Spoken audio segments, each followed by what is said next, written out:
of Jesus in that day of time. Name that. Exactly. Exactly. He believes, and I believe. I know Brother T don't like that word believe.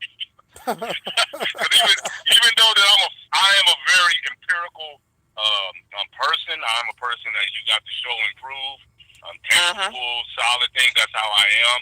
I mean, I do believe in the transhuman and humanist. I do believe that there's some. That's why I believe in the spirits. I do believe in God, but I don't believe in God like the mainstream religion or what have you. I'm a pantheist. I believe the totality and the expression and is the extension of the emotions and the thoughts of the universe. That's how I believe. Okay. And I believe, like Bart Ehrman, that there was a person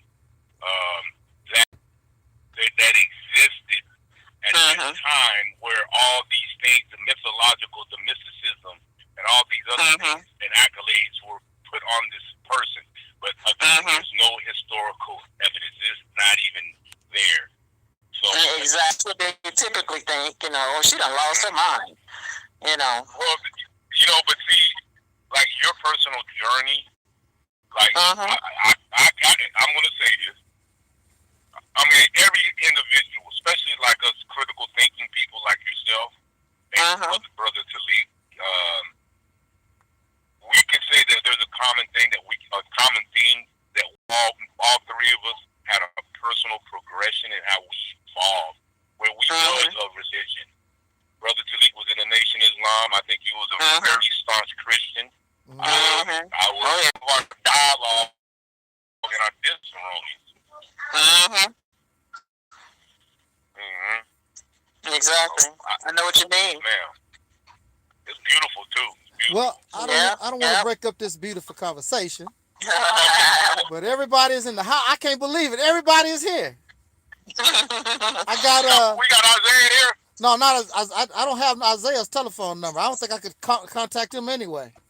So how's the brother and the sister doing? I'm doing good.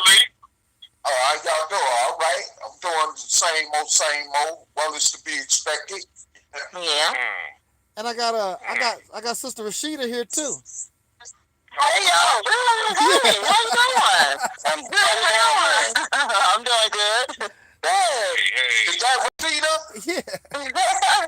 Oh, we on here like I say we got the whole thing on here. Get activist. Boy, I watch your videos. Do not play around. Shit.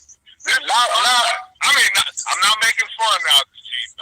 Don't get me wrong. But I watch your videos. She's going to make sure. But she has every right to fight and say, I am the one that started it. Y'all taking credit for my Please don't get me started. You trying to get me wound up now. I was nice and calm here. I am my fault for involving. God dog it.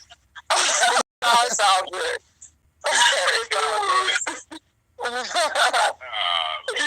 Rashida be going in though. Rashida, you know you be going in. You be going in on folks. I do. I like it. Only when I'm triggered. I know. I know it might be hard to believe, but I'm actually a laid back person.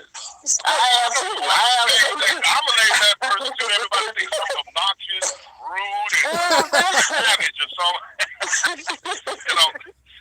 But when you're passionate about something, you just got that passion. You just got that flavor. And I think all of us like that that's in this room, except Taalik. I'm just playing. I'm playing. No. I think he set the hallmark for it. Well, no. Sistas been doing it since 1998. Because I watched her profile, her videos and stuff. Some people paying attention. Thank you. I appreciate that. Yeah. So is anybody? I'm kind of scared to ask this question because I don't celebrate it. But at the same time, I kind of just be wanting to say like something to kind of like, you understand what I'm saying? Like, yeah, I understand. I know we celebrate Thanksgiving. No, I don't celebrate Thanksgiving either. I don't do it for obvious reasons because it just reminds me of the massacre of the Native Americans. It's just that's the only thing it reminds me of. Every time the holiday come around, I mean, I'm still gonna have to eat. You know, I'm gonna have to eat something, but I'm not gonna engage in a holiday. Exactly, I'm not gonna just throw my all into a holiday that I believe, you know, is celebrating the massacre of Native Americans, and I'm talking about our ancestors, the dark-skinned Native Americans. Yeah. You know, so let's just keep it real. You know, they massacred our people, you know, in this country. You know, and you know, me and Taalik always talking about, you know, are you an African? You know, he be telling me about how people be arguing about, oh, we African. Well, I don't identify with Africa. I'm sorry, I have to be honest. I don't even identify with being a Jamaican. Mm-hmm. I'm not from Jamaica. My dad was Jamaican. I don't even identify with that. Right. I identify with a national of this country. You know, like from this country. Not because I don't think our ancestors came from Africa. Some of them did, but not all of them. Mm-hmm. Not all of them.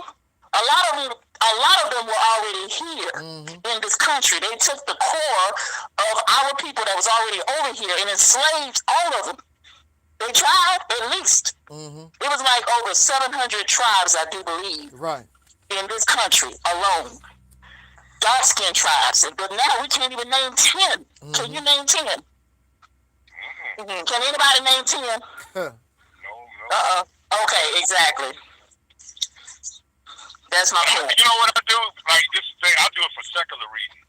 Yeah. So like you said, living in this country, and there's no question about it. Not the hallmark, but Thanksgiving, is a tradition that celebrates, like basically what you're saying. But I remember when I was at the Ansar Law community, being a student of Dr. York, where I emancipated and divorced myself from these, all these mainstream holidays and what have you. So I've been there and done that. Well, now what I do is, and what have you, I'm not trying to invoke or denigrate like you said, the slaughter of indigenous or Native Americans, what have you. What I do is, I know that here in this country, that is a tradition. Half of the people don't give a damn about Thanksgiving and what it's all about.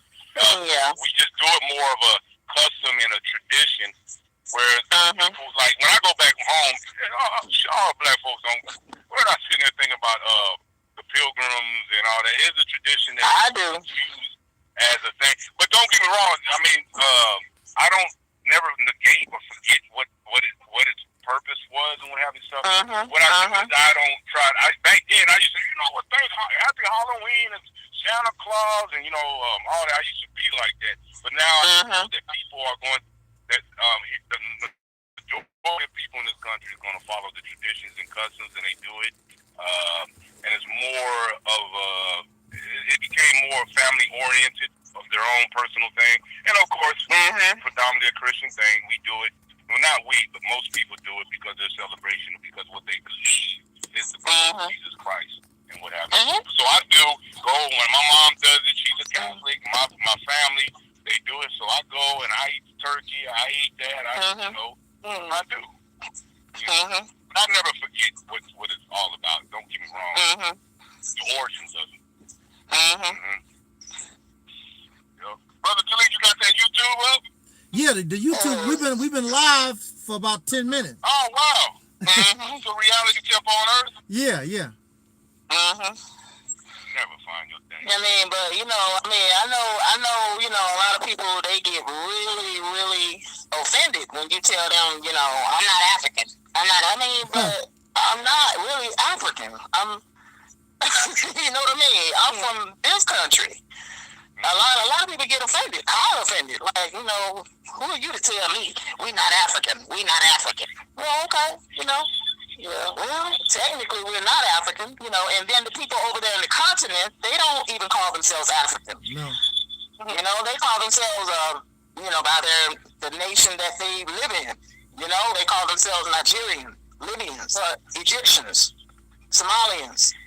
They call themselves by that, or South Africans. Some of them do call, South Africans, because they live in South Africa, but as far as, you're an African, well, what tribe are you from? See, I can't name the tribe I'm from. I can't. Yeah. Well, I know, like brother. I listen. Of course, I listen to brother Taalik, and I don't, spar with him or whatever. And I know where he's coming from. And I am a person that I am a staunch believer. Not a believer. It's not that I believe it. I accept it because of the compelling evidence that validates it. And I do believe in DNA testing. That's valid. I mean, brother Taalik says it all the time. We are African. We're descendants of African slaves. It's not saying that we are Africans. We are, but our genetics of our diaspora are, so excuse me for mutilating the mispronunciation of it, but we are genetically linked to those people. Europeans say, I'm Irish, and Filipinos, like my mother says, I'm from the Mindanao of that, the 1,001 islands in the Philippines, Luzon being the mainland. People say, I'm part of this part of Italy or like that. And the advancements of genetics, they can somewhat pinpoint a geographical location of what tribe we do come from, because each tribe did not have a mixture and all that kind of stuff. And with that, every tribe has a fingerprint, a signature that distinguish them from this tribe, from the Mali, and all that kind of stuff. There's a good thing that's of validity and reliability where we can determine, what tribe we do belong to. But I respect. I mean, I'm not a person. I don't. Brother Taalik disagrees with me, but I don't get on him whenever I see where he's coming from, and I see where he's coming from. You know what I'm saying? Now, if it was Brother Isaiah, he thinks he's super scientific and stuff, so I get on to him. When I believe that he misrepresents things and whatever and stuff, I don't like talking about him because he ain't in here. Well, this is what's going on? What's the thing? What's the thing, brother Taalik? Okay, I want to say this before we get Sister Rashida says she don't have a lot of time to be with us, so I want to try to get her in here before she has to go. I want to say this real quick about the identity crisis we always have, and Black, African American, blah blah blah. This is what Frederick Douglass said. Frederick Douglass said during his time, which he will support what I'm talking about. Frederick Douglass said, now mind you, Frederick Douglass made it very clear, he's not a Pan-African. So I don't know why, Umar Johnson would embrace Frederick Douglass. He made it very clear he's not interested in Pan-Africanism and that African stuff.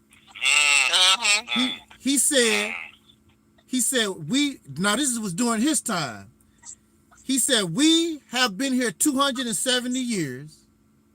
And he said, just like I always tell us, he talks about how we've been all mixed up. And he said that the European mixed his blood with ours. He said, we are an admixture. The same thing that I'm saying. I say that we are a hybrid or new people. And that's exactly what he said during his time. We are new people created by slavery. That's what Frederick Douglass said. Wow. He said, I am an American. Not because I want to be part of this damn country and all that. I'm an American because I was created here. This is my land. So that's what Frederick Douglass said. Now, y'all can argue with him if you want to. Umar can argue with him if you want to. That's what Frederick Douglass said. I'm an American. And that's what... I didn't even know that. I didn't know that. Now, the subject that we chose tonight, and maybe we want to give Sister Rashida a shout out before she have to go. Maybe she has some thoughts on the subject. The subject I chosen for this discussion to kick everything off. You can talk about anything that you want to, but I chose the topic of the brain. Black people need to use one, or black people don't know how to use one. Something to that effect. I forgot exactly. I forgot exactly how I titled it. The brain. B-R-A-I-N, brain? Yeah, B-R-A-I-N, the brain. That big old thing that you got in your skull that you're supposed to think with. Some of us don't think very well. Oh my goodness. What's our brain at? So, it's something that's the subject that I wanted to use to kick everything else, kick it off with. Did you have any? You can talk about anything real quick you want to, sister, because I know that you got to go. But that was the subject that I. I believe a lot of us are brain dead. Yeah. And I believe it's mainly because of the trauma we're talking about. I agree with that. We are a new breed of people. I definitely agree with that. I personally would call myself an African as a defense mechanism. That's why I do it, to separate myself and out of anger and out of rage, but it's also out of trauma, mental problems. I think Black people in America got severe mental problems. It's not our fault. You can't blame the victim. We was born into this. I mean, we are the descendants of slaves. It's not our fault. Yes. It's just what happened. It is what it is. And as a result, we got all these. That's what this darkism problem comes out of. It's a mental problem. That's what I think. Just a mental imbalance. And some of us are trying to fight to get ourselves together, and some of us just lost, and we don't even know we lost. We got just it runs the spectrum of different experiences, and it's really a sad case, to be honest with you. Sometimes I don't even know what to do. Right. I mean, we just fucking traumatized. Right. It's trauma. So, I mean, but I can respect. I always say I will respect the traumatized people that's trying to do something to change the situation. I mean, I respect that. But if it was a pill that we could take, I don't think there's any they got pills for schizophrenia and pills for all the other brain disorders and mental illnesses. There's not one for people that's been traumatized by oppression and slavery. I haven't heard that pill yet. Exactly. No. I'm looking for that pill. I think an economic pill that would help. I think money is a big part of it. Exactly, it is. Yeah. So, Sister Rashida, before you go, we was gonna talk about what benefit has the Black conscience? This blackity black type of thing. What type of benefit? Because you was talking about that on your page. I don't really feel I feel like the people that is going through some type of oppression or some type of racism or something, those are the ones that are attracted to these movements. They're going through something. I don't want to use the word prey on these people because I don't necessarily think it's all praying. Yeah. But they come into the movement. I think those are the people they're the ones that's giving to it the most. And then you start to have a hierarchy where you got these leaders that at the top, where I really can't see anything long-lasting and tangible that the pro-Black community gives. The closest thing I can see is maybe the Nation of Islam, but I'm talking about believing stuff like a legacy behind, believing endowments, again, it's going back to money, because what I'm really talking about is economics. These pro-Black movements, and let me just talk about myself, okay? Let me just break it down to myself. Let me give my own experience. Back in 98, there was a man named Joe Waller. I saw him in somewhere on the news, and he had pulled down a racist mirror in St. Petersburg, and I was raised with a pro-Black consciousness by my dad, activism, blah, blah, blah. I saw him on the news, went and did some research, found out he had founded something called the Uhuru movement. And I was so pro-Black, and I contacted the movement, and I started going. And they saw the movements like that. They'll see the energy of a person, and it wasn't anything specific that happened to me. A lot of people come because they done been beat down by the police, or their kid done got a victim of racism. That wasn't it. I was just raised pro-Black conscious activist. Anyway, what I ended up doing is giving more than I took. And when I look back on that, I wouldn't tell my daughter or my son. I told my daughter, don't join no pro-Black movement. Go get you some money. Get the money. Like Jay Morrison, let me point him out. That real estate guy. That's the real pro-Black to me.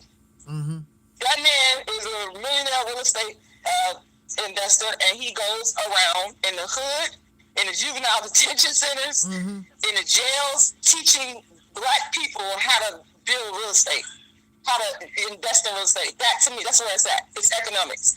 So for now, if you ain't talk about economics, I really don't want to talk to you. I ain't got time for it. And it's like a 360 from what I was in 98. I was like, because I realized they're fighting for political rights, yes, democratic rights, but in the long run, that's not feeding people. Mm-hmm. That's not solving people's economic problems. I never forget I got my bachelor's degree way a long time ago, I think 2001. And I was talking to this Muslim guy, and he said something to me I never forgot. He was a DJ. I don't know where he at now. He's like, we should have an organization to be able to employ you in. Mm. And I'm like, yeah, he's right. There's no fucking organizations to employ me in. Why is the movement don't got that? And that's the thing. There's no economic foundation. There's nothing for a black college graduate to walk in the business per se and say, let me go to work for this black corporation. We don't have that. So at this point, and a lot of the people that was in the movement, their ass is poor. Mm-hmm. They ain't got no fucking money. They broke. I said, hold on. This is how I want to happen. And I had to wake up and realize, wait a minute, this is about economics.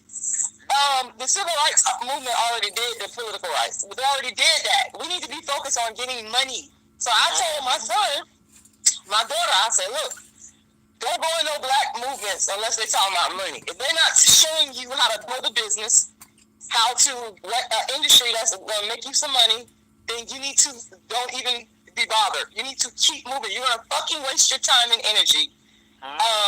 You're going to give your youth, and you're not going to get anything in return. They don't give you anything. How I know, because I was in it. I know what I'm talking about. I can bear witness. Everything I've learned in terms of business, I'm sorry, but I didn't learn it mostly from my own people. I gotta just be honest here. The only person that was a young lady, light-skinned young lady that taught me the tax game. She taught me the tax business. I love her to death for it. Okay? She taught me that shit. That's why I got my own little. She taught me that. That's why this is what I'm talking about. The pro-black movement, you need to teach about business and economics. So behind the scenes, that's what I do. I know I talk about darkism, but if you sit down and talk to me and you want to work with me, we're finna talk about how to get some money on this tip here. Let's look at some real estate investing. Let's look at some stuff. We're going to talk about getting some money. That's what the real end darkism is. All the other stuff is a bunch of bullshit. I don't want to hear nobody lecture. I don't fucking hear no lectures. I'm not going to hear, unless you can lecture and tell me how to get some money. I don't want to hear it. I'm not going to listen to it. I just tune the shit out. That's for the college students that they have to, take a college course and whatever. They got to, sometimes you're required to take I've been there and done all of that. But what's missing is the economic portion of it. These people like me that been in the movement when we was young, like in our 20s, you gotta look at even the people that I knew back then, every fucking last one of them they're not in the movement. One lady, her and her husband, they're both math teachers. One of them is a math professor. They gone. The other guy, he sells cars. And don't laugh, because this man make a lot of fucking money doing it, because he's good at sales. That's the type of stuff that we gotta teach. How to get the money. That's black people's problem. So I'm not really interested. Pro-black, they have your ass broke down, poor, own public housing. Fuck all that. I don't want that. I'm just gonna keep it real. I'm not gonna have that. So with my pro-blackness, anybody come around me, I'm going to try to steer you into economics, business. And if I see that you don't want to do that, I can't force you, but I'll probably just keep it politely moving. Because I ain't got time for the BS. And I'm trying to help you. Because I see what will happen 10, 20 years down the line with all this pro-blackness. And then a lot of people, they went into academia.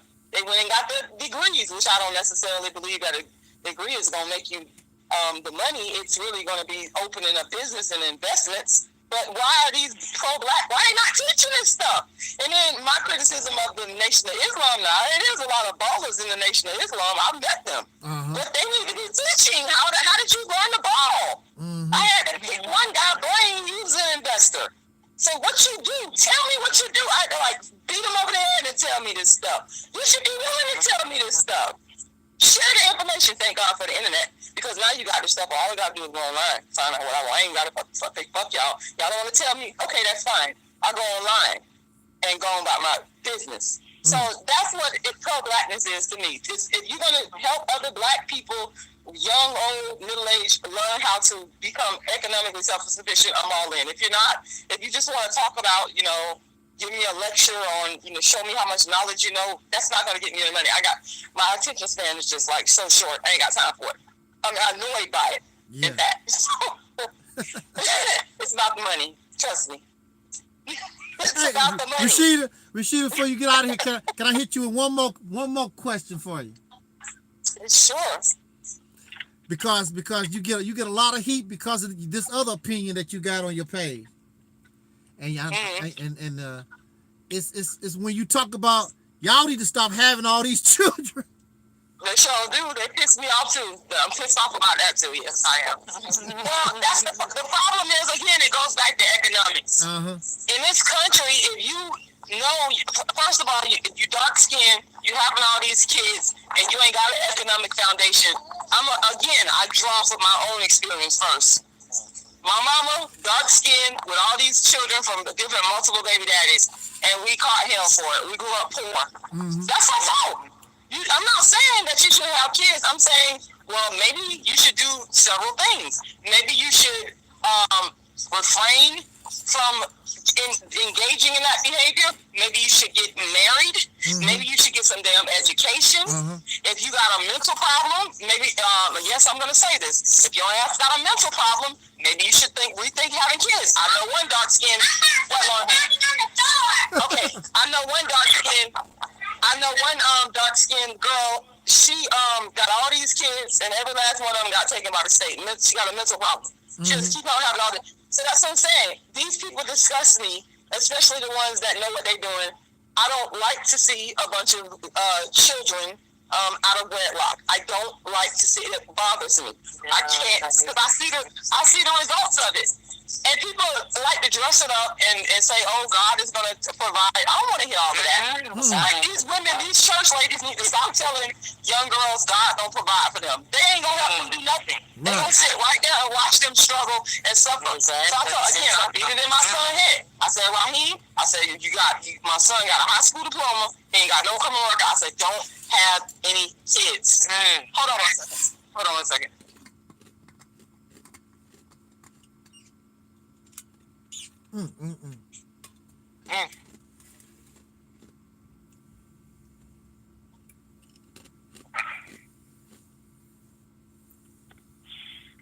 I agree. We don't need any children. We got enough as is. Yeah, that's my feeling about it. These people having all these children out of wedlock, and then they want somebody to feel sorry for them. I don't feel sorry for them. No, you need to stop having all these kids. I feel sorry for the kids. Yeah. I don't feel sorry for them. They need to stop having all these children. It is absolutely disgusting to me. I'm not happy about it. I'm not coming to your baby shower. I'm not doing any of that. I'm serious. Unless you're married, I will come to you. But that's my stance on that. Yeah. Well, y'all. And it's a very unpopular opinion. It's very unpopular. I know it is, but I don't even care. Well, you know, I'll be there. I'll be there right with you, sister. I'll be right there fighting on your side. Yeah. Yeah, because you know, so. I mean, the bottom line also is what we're doing is unnatural. Before a bird lays an egg, the bird makes a nest. We don't prepare for the egg. We just out here doing something and lay the damn egg straight on the ground. Right. You know, that's what we do. And we don't prepare. These children, even ourselves, all of us deserve that nest, that nice soft nest when that egg is laid for us to lay down in. You need to be able to prepare. You know, all creatures actually prepare for the birth of their babies. They just don't just bloop, bloop, bloop babies out. They prepare for the occasion. The human being is the only one, oh, baby, ooh, your booty shows kicking tonight, god dang. Brother can't help himself. Next thing you know, you throw it, you know, next thing you know, you got 3 or 4 babies on the line. You know, she ain't got a job, you don't have a job, and you got these poor babies out here in the world that you know is racist, that you know is dangerous, that you know got polluted air, polluted food, polluted water. The whole situation is messed up. You're going to bring them into this garbage dump. It's not fair. It's not fair to bring life into this place like that when you know. I knew when I was a little boy. I was like, I don't like this. I was a little boy one time, and I was living a pretty decent life out in the country. I used to be able to go fishing every day and catch frogs and stuff like that. But as I grew older and began to understand what was going on, I was like, I don't like this world. I was a little boy and said, I don't want no children because I'm a child. I don't like this. Now, I had some close calls because nature do call sometimes, y'all, you know. But I made up in my mind, no, I'm not doing it. I'm not bringing no babies into this mess. And then here we are as adults. For those of you who do have the children, you're really doing a half-ass job of trying to, you're not making not even a half-ass job. You're making no real effort to make this world better for your future generations.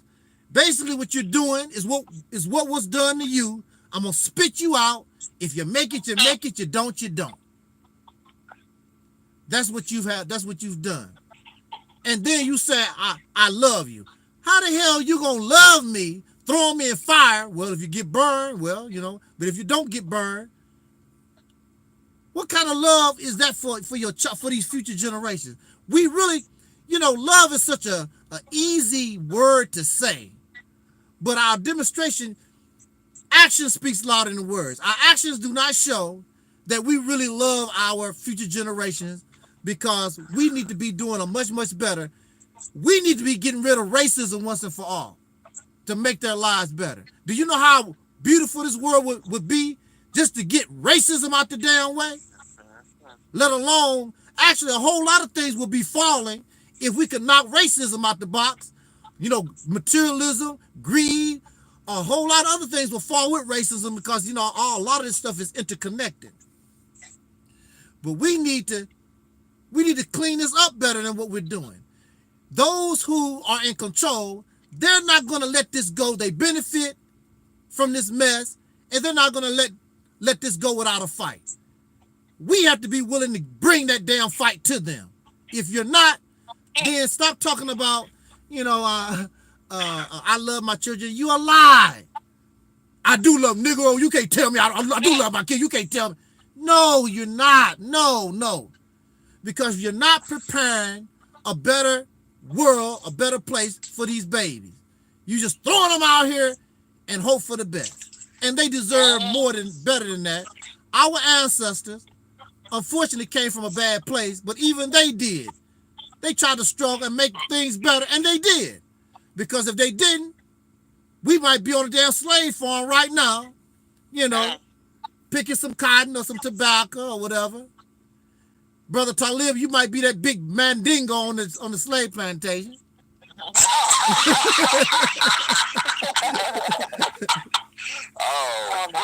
Brother Gerda. Hey. Y'all, I gotta get on up out of here. But all right, sister. sister. It's still real. All right. I wish I had more time. I actually do want to go to work. Hey, sister. Yeah. Take care now. Thanks for your wisdom. Thank y'all for having me. I enjoyed the conversation. Yeah, thank you, sister. Yes, sister Rashida. appreciate it. All right. Y'all have a good night, a good evening. All right. You do the same, sister. Yeah, so, yeah, I want to thank the world's first dark-skinned activist, Sister Rashida, for being here with us. This is a great evening. I mean, I got the whole gang tonight. I didn't believe that was going to happen. And guess what? I know everybody. Everybody I done met. I know everybody. It's not like we faceless and don't know each other. I know everybody here. Wonderful thing. Faceless trolls. Yeah, where my trolls at tonight? Speaking of trolls, where my trolls at?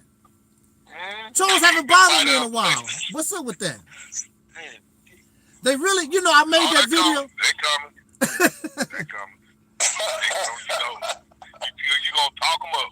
I'm gonna talk them up. Yes, sir. No, brother. brother, I just... Go ahead, brother. Go ahead, Taalik. Oh, brother, I just want to iterate something. Go ahead. You know, the last Friday night, it was a brother that dropped me off, right? Mm-hmm.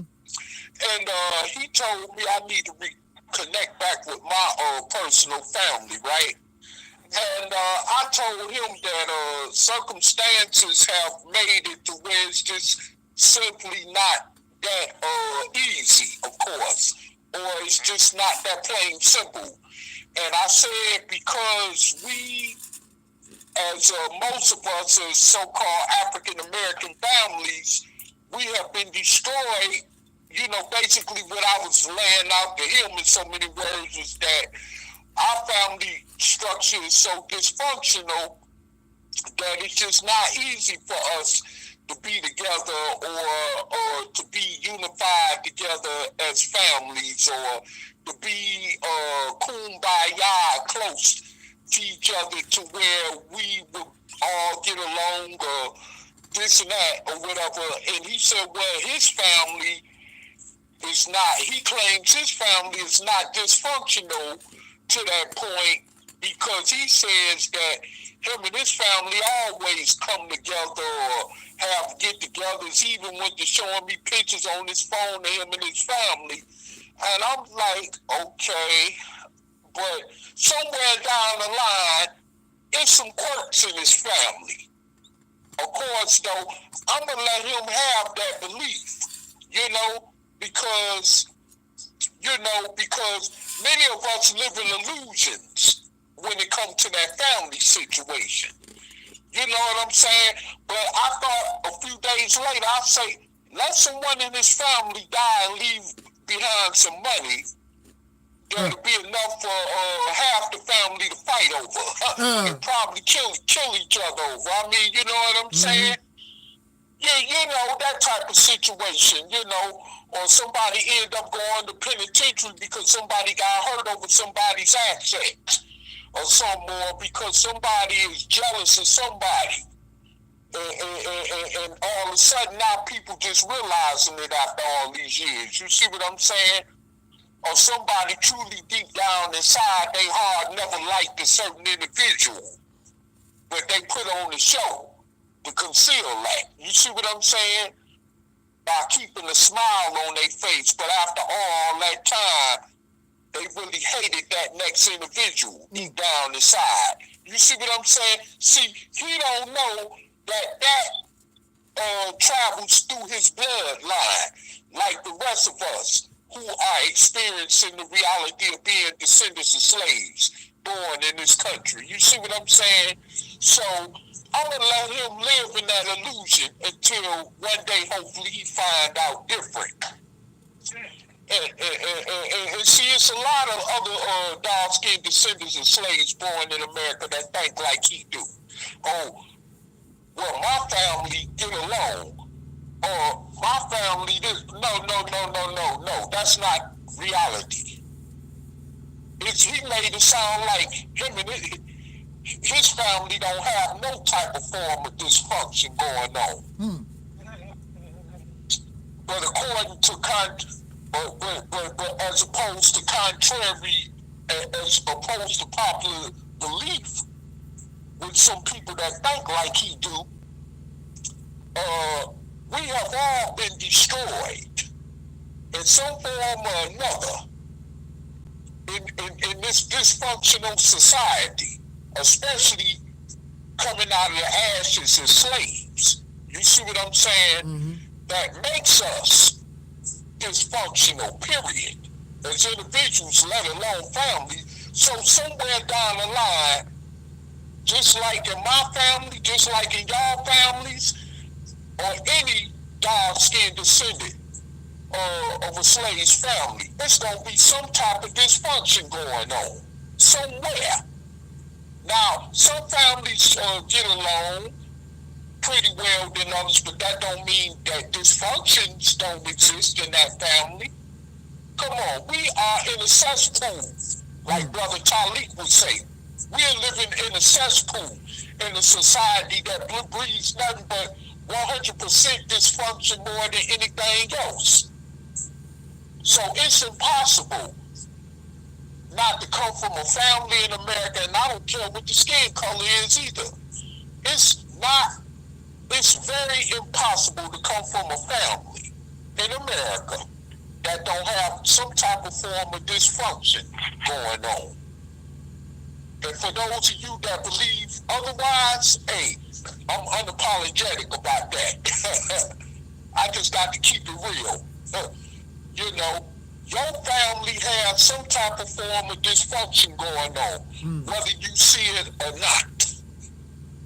We're not living in that type of society where you come from a family that don't have no dysfunction going on at all, that don't have some type of form of division going on. That's just not reality in America.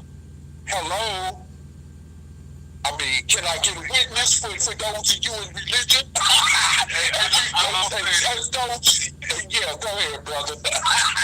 Thanks, appreciate that wisdom there, bro, King. Since I'm gonna go kind of in reverse and what have you. So there's no question that every family, immediate family, experiences some kind of form of dysfunction, just like depression. Depression is a mood disorder. Schizophrenic is a personality disorder. Everybody there's people who are overwhelmingly suffering from depression. All human beings experience a degree of depression, sadness, a form of when a tragedy occurs, that there's a form of schizophrenia, a calamity that occurs in the immediate, what have you. However, it's the point when the family is so dysfunctional that it becomes overwhelmingly maladaptive. That's what I'm saying. So those families that tend to restabilize themselves and remanage themselves when these crises occur is how efficient and how functional they can be. It is the point when you become so dysfunctional, it becomes a predictable future, you see what I'm saying? That's the thing. We all experience all these levels of ailment and what have you stuff. But let me I'm kind of retracting. I'm not trying to deviate, but I want to touch on what Sister Rashida was talking, and I mentioned a long time ago when I was in the truck. What is that going to do for you? And I wish when I look back at the video, I was somewhat vague. I knew what I was trying to say, why it's important to understand history, because I was saying that it's the same way people would say, well, why do we have to understand math? I'm not going to use what math does. It disciplines the mind. Same way when studying about history and about the pigs and all that kind of stuff. It's literacy. So the literacy, they say knowledge is power. What good is having knowledge when the power is not cut on? Power is money, and money is power. And the problem is that we suffer from literacy problem. The literacy problem with the dimension that she was speaking about is economic. The problem is that we suffer from financial literacy. When I was in Macon, Georgia, when I was going on my little tantrum and I was going raw, I said, if you go back to the video, if you do watch it again, I was speaking about my mother, but then I deviated also. And then I was talking about my brother, that my childhood friend where I was at, is that this guy who went to jail, went to prison twice. In that video I said he went to prison twice. He was hard-headed, he was running the streets, he was materialistic, he was chasing girls and all that kind of stuff, and that was his life. Unfortunately, he had to fall down in order for him to appreciate that he invested too much on bullshit. A dog that shit fast don't last long. So it took him the hard way for him to realize that he wasn't living his life productively. So in order for him to be productive, he got out. He became a truck driver. And that's why I was trying to say that house that he lives in, he bought. Them trucks, instead of being a company driver, he invested in truck and saved up his stash, and he saved up and bought him his own truck. The truck that he picked me up in his Ford F-150, he owns. So here's a person who went through a lot of shit and all the stuff, racism and everything that we can, vices that can suppress, hamper, or what have you, brought him down. But he ultimately realized that the world that we live in is a very unfair world, and it's going to go against you. You're going to have your back glued against the wall. How do you unglue? It's to be literate, understand the economic dimensions, and understand the marketplace, and understand the business language. So when I was saying it in that video, I was talking about my mother. My mother is my mother is Filipino. She's not from this country.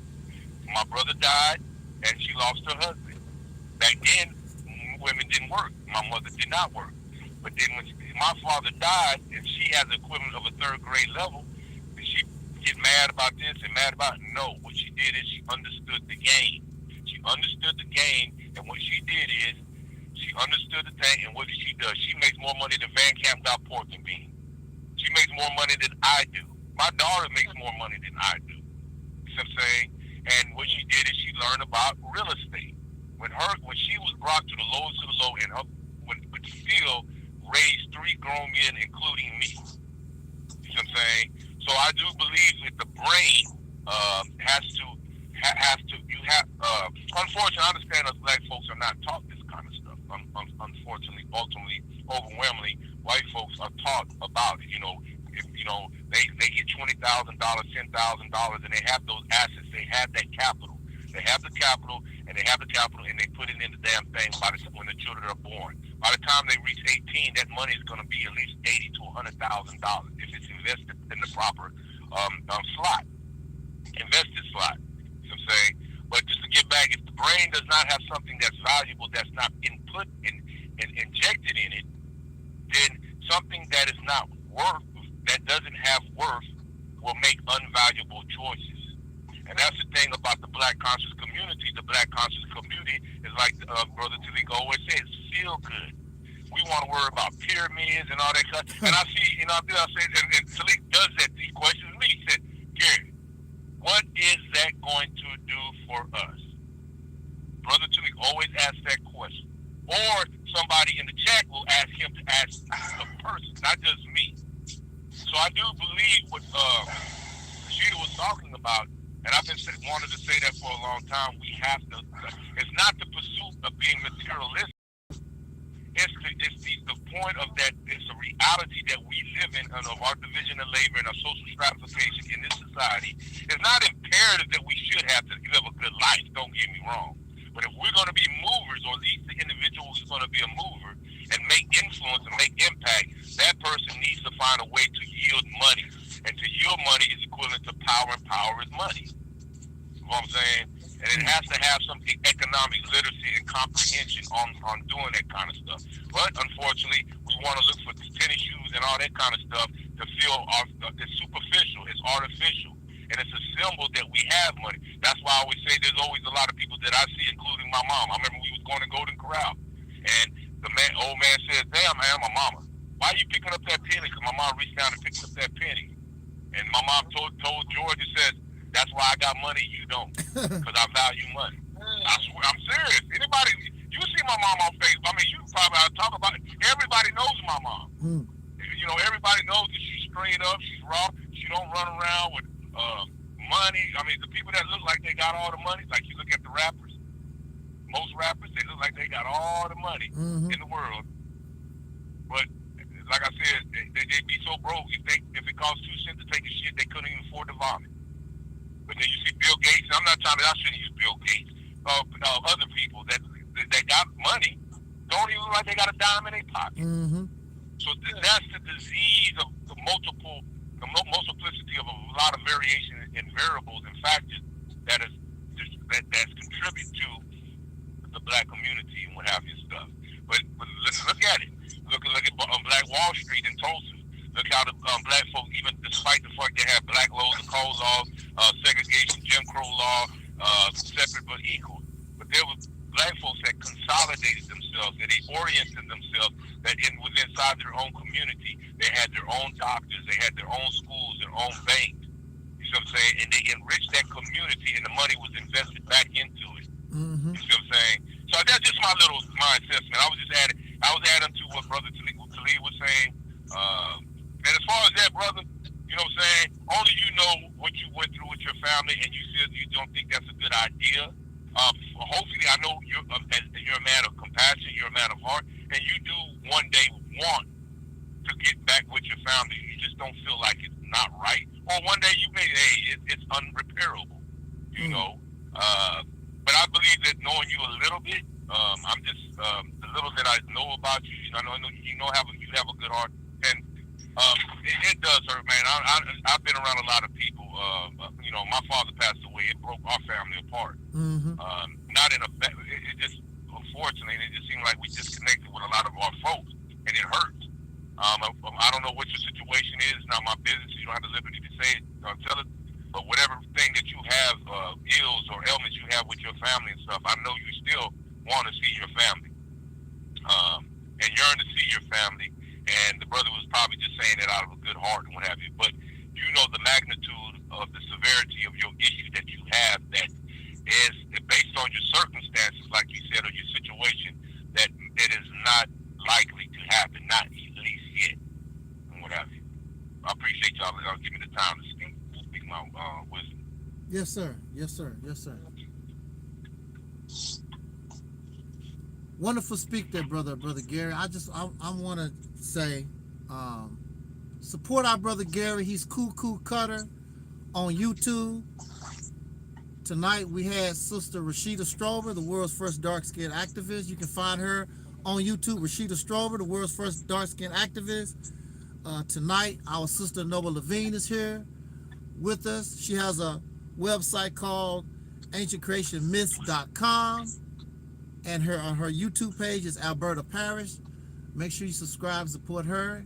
And also brother Taalik, he's Eric Bell on YouTube. And so far, I think that we had a real nice conversation tonight. And it's and right now, you know, I always keep the ladies first, is always on my channel. So if she would like to say something, this subject or any general topic that you choose, Sister Noble, you can, you know, the floor is yours. I always get sad when talking about family.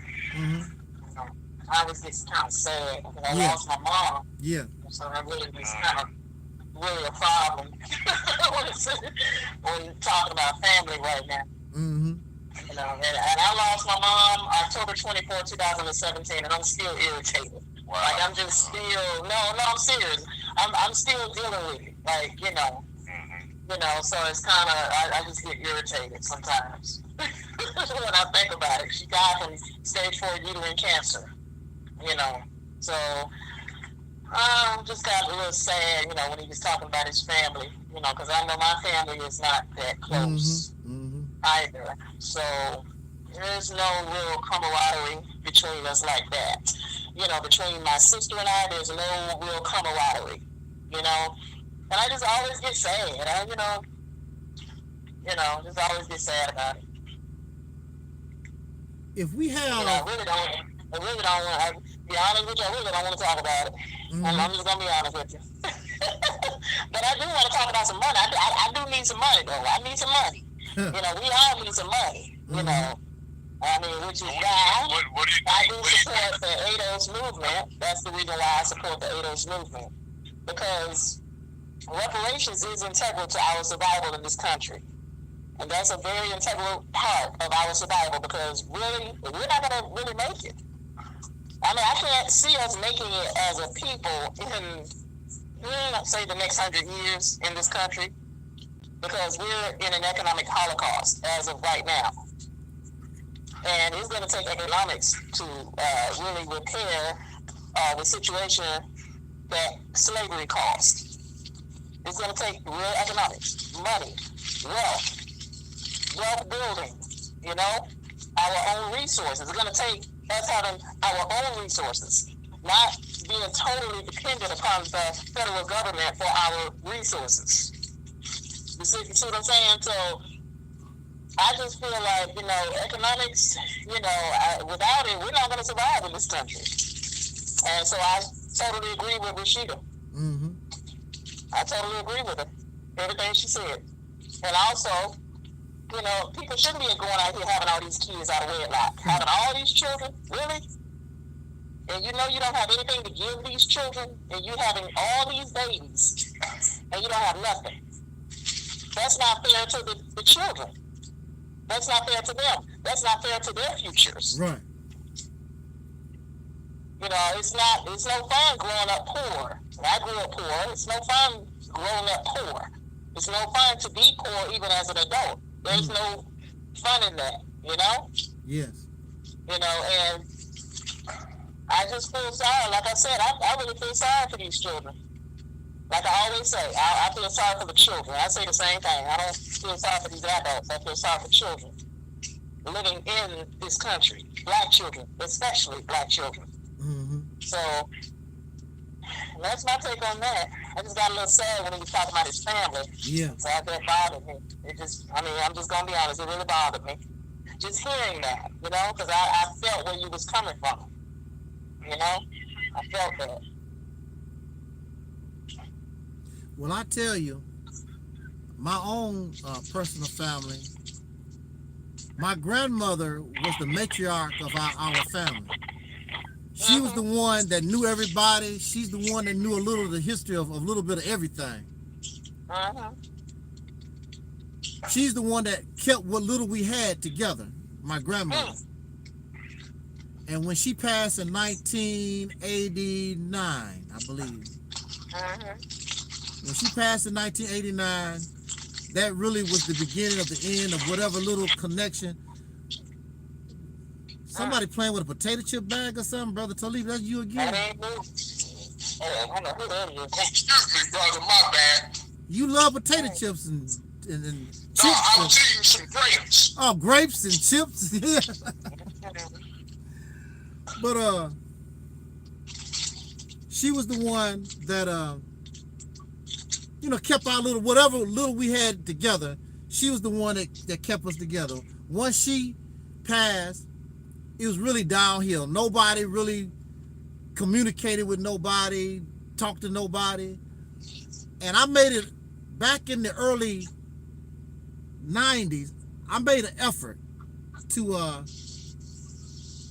you know, to talk to my people and try to stay in communication, write letters and whatever. But you have people, they don't want, you know, they don't write you back. They start living their little life or whatever, and they start doing their thing. You know, I have relatives, you know, on the East Coast, West Coast, down South.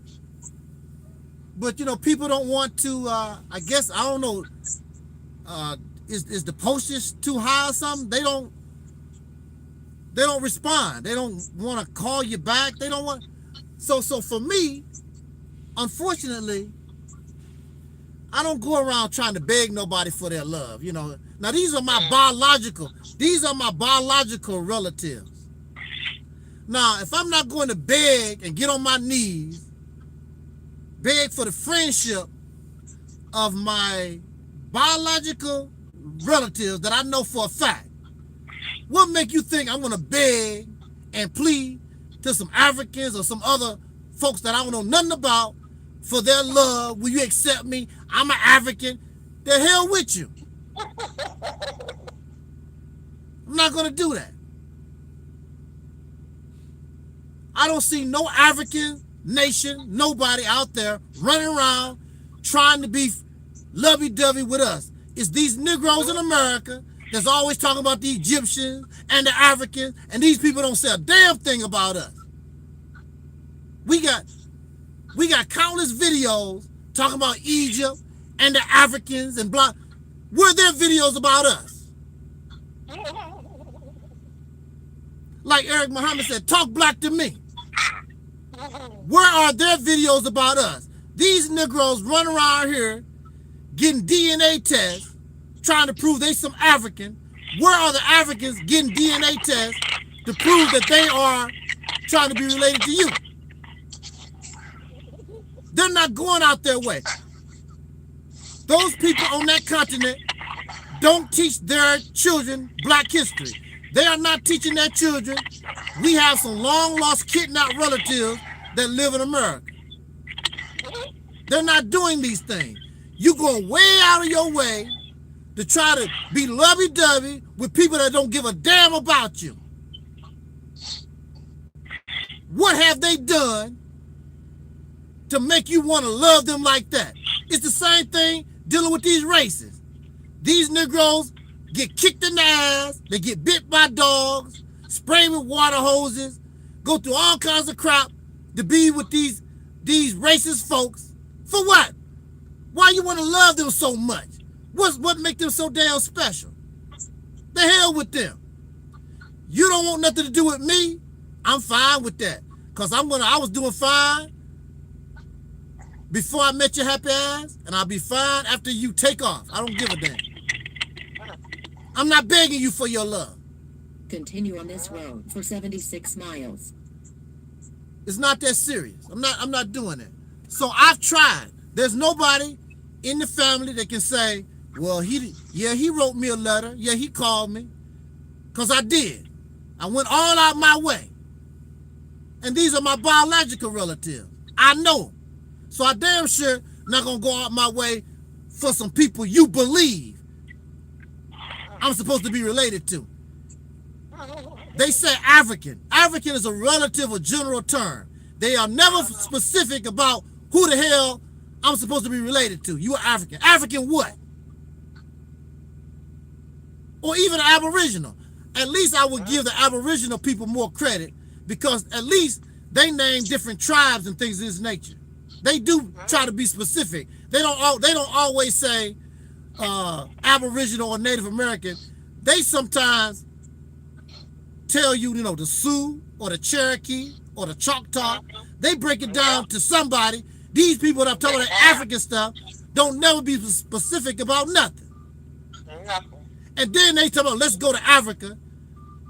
You have no relatives there at all, period. Now, again, giving credit to the Native American Aboriginal folks. They actually have people living right now, Choctaw, Sioux, Cherokee, that they can point to right now that that's their relative. Right here in this country. Who's alive? Now, I don't know if they accept them. I don't know about all that. I don't know. But these African folks, there's nobody in Africa. There was a brother telling me, you just don't want to accept who you are. The Chinese accept who they are, and then the Europeans accept who they are.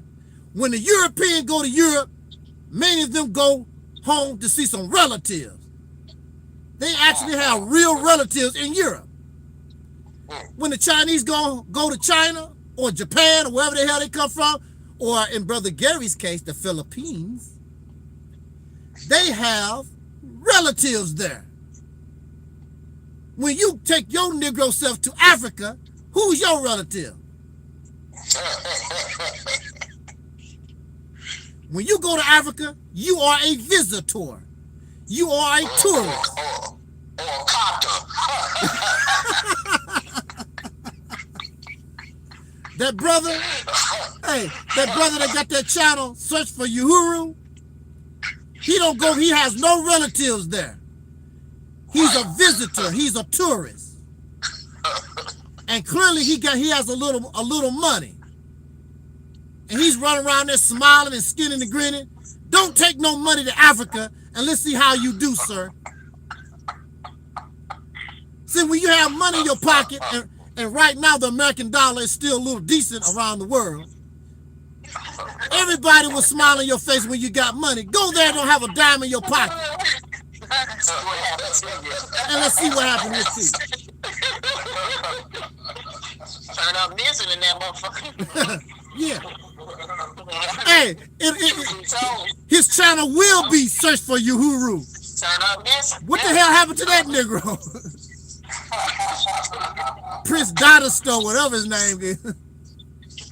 They will be searching for Uhuru. That nigga came to Africa without a dime and disappeared like a mother. So, my thing. I can't identify with something that I don't know about. I can't identify with it. Absolutely. I know the history. Yeah. I know the history of Africa. I know that. Yeah. But I can't identify with being African. I don't know how to be. I just know how to be me over here. Right. Over here. Hold on. What y'all saying is that there's no question that we're so far apart from the people. Yes. Genetically. We're just We're far apart. I clearly understood. There's no question that we are cultural. Yeah. And all the other things that go with religion, spirituality, and all that. There's no question we're far apart. But they got some Christians. what we're saying is that we, or most what we call because we all use this word social construct, and then all of a sudden now social construct has no play into it. Because all biological human beings, they don't take but 2.9% of the genetic variation to make a distinction. I made it because I was up there debating when I was talking to Dr. Sheri, student years ago when I started to break away from the pseudoism of the Black conscious community. Because when I started going to college, and because I always had a negative view about college. I don't need to go to college. College ain't shit. I did learn a lot before I went to college, but college did help me conceptualize, compartmentalize, and it helped me understand things more, and it dispelled a lot of negativity that I thought. Anyways, when I was talking to him, I was debating against a lot of these Olmec people, which I used to be a staunch supporter of it. Mm-hmm. Like Hitchens and all. I mean, not Hitchens, not Christopher Hitchens. That's Albert. I think Hitchcock. And I was debating, and the biggest thing that I started realizing, the people that were pushing it was us black folks. But again, back, the thing, all it's saying is not saying that we. I understand what Brother Taalik is saying, that a lot of the Pan-African. I don't believe in Pan-African, because if you can't get your shit right here, and Africa's not as bad as everybody wanted to believe it or not. Because I talked to a lot of people. But yes, in comparison, it's a continent full of countries. As we all know. Yes, there's a lot of places where it's toe up. But I believe there's countries in Africa that is that's prospering and what have you. All it's just trying to say is just our genetic link. That's all it's saying. But what the Pan-Africans is trying to do is that ties into the Black conscious community is that we're over-consumed with this ancient. We got to go 5,000 years ago. Who built the pyramids? Who built the first things in Taalik? Who did that? And that doesn't have no bearing into our thing. I understand, like I always say, it's good to know about our heritage. It's good about knowing our connection. It's good about it knowing because it's really still pride and dignity and the value that we have, because as black folks, as we was raised up, especially in the day of time, that all of us, now, black African American kids or black kids or descendants of slaves have more access about understanding. But when we was growing, we had to dig up. We had to dig for our stuff, or we had to join an organization, the Nation of Islam, or the Ansar Allah community, or whatever, for them to tell us about our history and what have you. But what it does is it connects us who we are, so we can have that pride, that value, to really feel that pride in it. So when we feel valuable, like I said earlier, when you put something that you feel worth, then you make valuable decisions and choices, and then your life somewhat reflects that it will be valuable. All it's just saying is that it's just saying that us genetically, we are linked. Yeah, and I understand Brother Taalik says that there's a mixture. I'm saying like this. I know I hear Brother Taalik say hybrid. Hybrid is a different thing. Yes, a donkey and a donkey and horse can breed because they're somewhat cousins of species. But when they conceptualize and that whatever is born, it becomes either a mule or a donkey. I can't remember, and it cannot produce. Mm-hmm. Just like a lion breeds with a tiger, and then it becomes a lion and it can't produce. All Homo sapiens, regardless of what race we are, we can all have sex and we can all produce a child. So I understand you use that word hybrid, but we're not hybrid. What have you? I know there's a lot of influx of redistribution of genetic things of what we call race. But ultimately, a lot of black folks and African Americans here in the United States still retain the bulk of their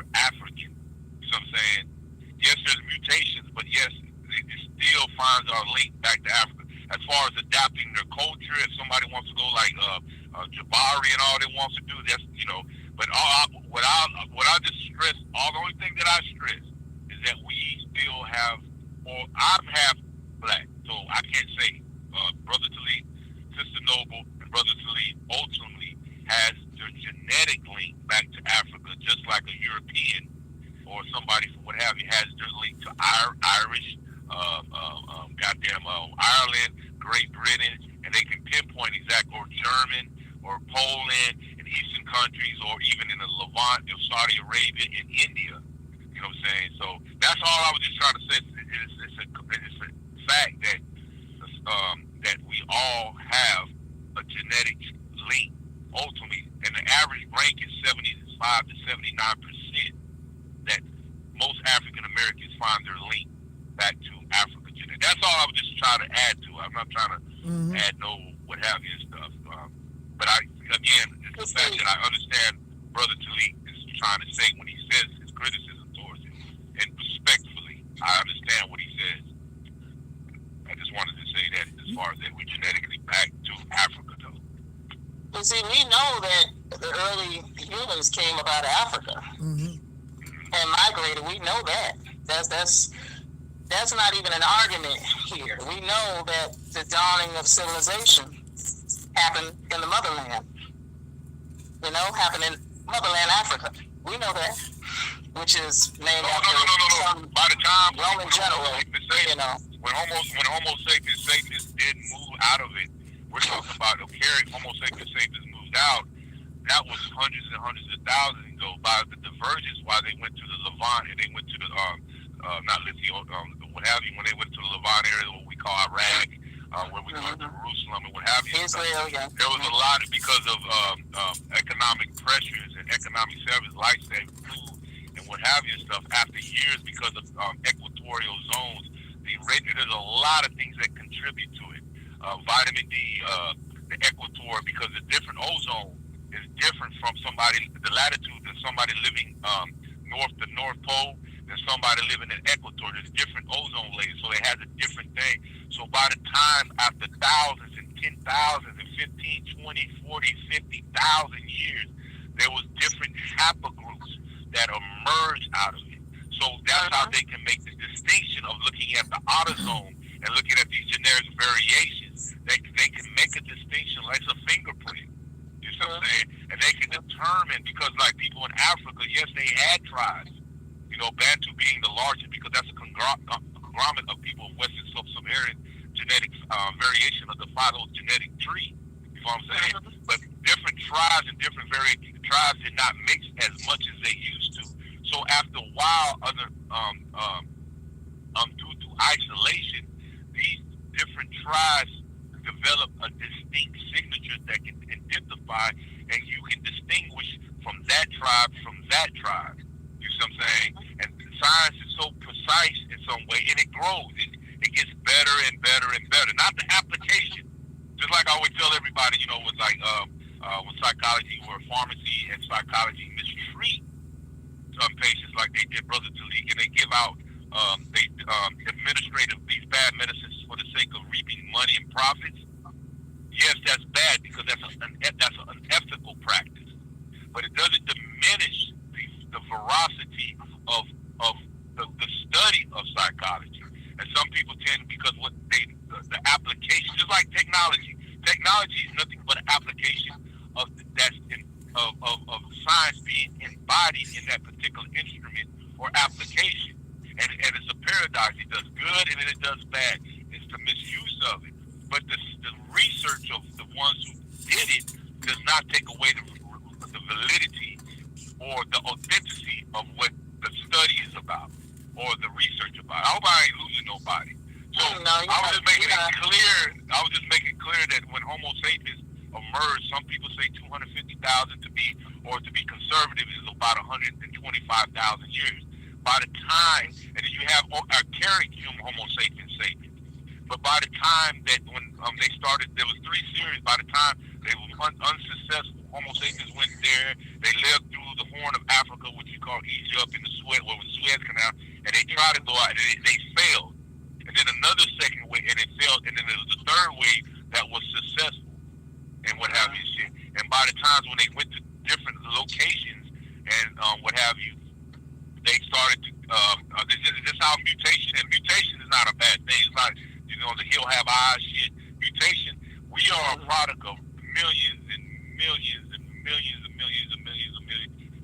are amusing, and what happens? We're gonna all species are going to be amused. That's the great thing of the mechanism of the natural mechanism of evolution and biological thing of what we call evolution and what have you. So sorry for being long-winded.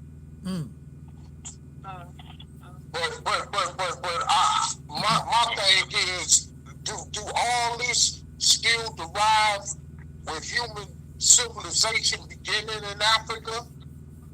Yes. There's no question that the first form of writing was back 5,000-8,000 years ago, but it goes even further than that.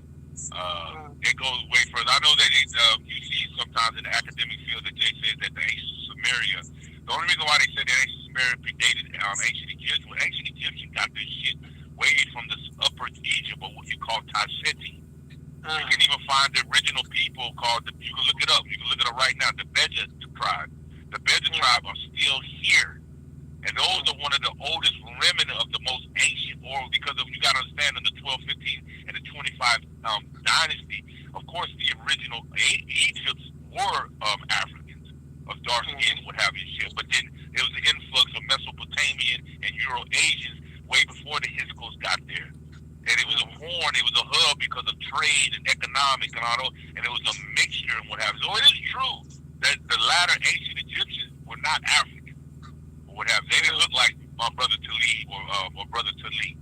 By then they came light skinned and what have you, shit. With the influx and all that. And it's just like the Moors. The Moors always try to say that the Moors were black. Yes, the word was denoted later on, but the original Moors was not it wasn't homogeneous. It wasn't just a uniform and saying they were all black, because believe it or not, 15% of the original Moors were not like my daddy, or like Brother Taalik. 15% of them would have. And then they throw up all these pictures and showing these Moors, and believe it or not, that's like saying that one day that somebody digs up a thing, they see General Colin Powell, or they see Barack Obama, they see fucking Martin Luther King. Yeah, they're gonna find it in our archives thousands and thousands of years ago. More likely, we're not gonna be around. But then somebody digs it up and say, look, the United States was predominantly fucking black people. You see what I'm saying? When they were not.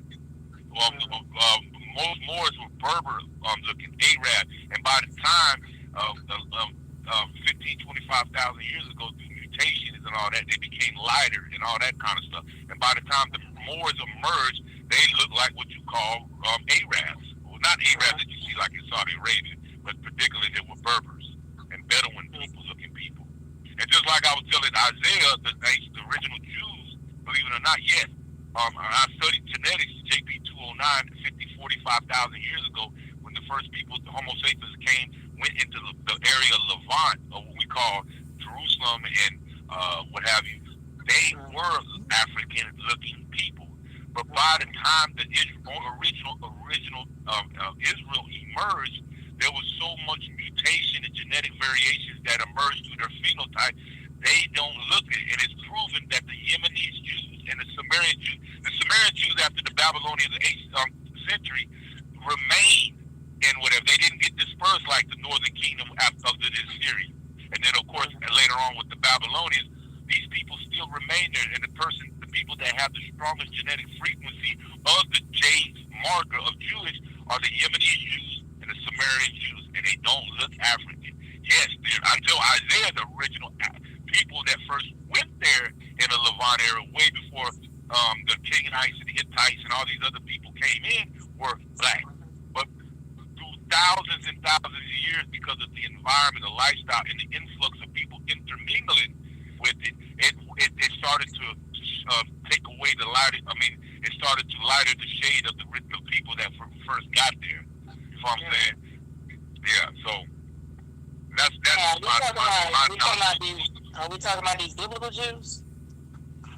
The biblical Jews, the biblical Jews are more likely what we call Canaanite people. Canaanite people, what have you. Jerusalem, my studies, Jews were just like vagabonds. And they were just people, what have you. And then when the Canaanites and the Hittites and the Hurrians and all them started to get tore up by other things, it was the Jewish people that the vagabonds eventually took advantage of it, and they embellished the hodgepodge of a lot of the folklore from cultures around them, and they took it upon themselves. and then they over conflated and exaggerated, like they're saying Solomon was the greatest of all days, but yet they can't find no goddamn shit that he's so much of a great king or whatever his shit. And then when they go to the place that they go to, I mean, it's nothing there. So they can't find no evidence that King Solomon existed. The only evidence that Cyrus characters, but it wasn't. You're right. But the only person in the Bible that's a biblical, well, Cyrus and Darius is considered a Messiah. We know that. Okay. We know like other outside of the children of Israel, like they was visiting other kings and all that outside of it did exist, like Ramsey II, all these other kings, Cyrus and Darius, they existed. The main biblical character was Hezekiah. Hezekiah is the only biblical person that they can substantiate, scholars and academics can say that. The only one? Because when he's the only one. The only biblical. He's the only one that I think, in my knowledge, that he's the only line of Jerusalem that they haven't found Abraham, they ain't found Isaac, they ain't found Job, they ain't found Rebecca. They ain't found Adam. So they ain't found Solomon. They haven't found it. They ain't found Solomon. No, they ain't found Solomon. But the only person is Hezekiah, because it mentions about when he builds that tunnel, and they did find the location of that fortress, and they sure enough they found the tunnel that's mentioned in the Bible. And they also find coins with Hezekiah on there. Oh, okay. And he is actually the prophecy that they were talking about, the wise counselor. He's going to be a mighty king, a mighty God. That, when you talk to Jews and what have you, that's actually speaking about Hezekiah. It's not talking about him. Really? Yeah, Christians try to think, because every prophecy in the Bible was not supposed to actually happen. It was just only talking about, see, I didn't know this kind of shit. I was caught up. Go ahead.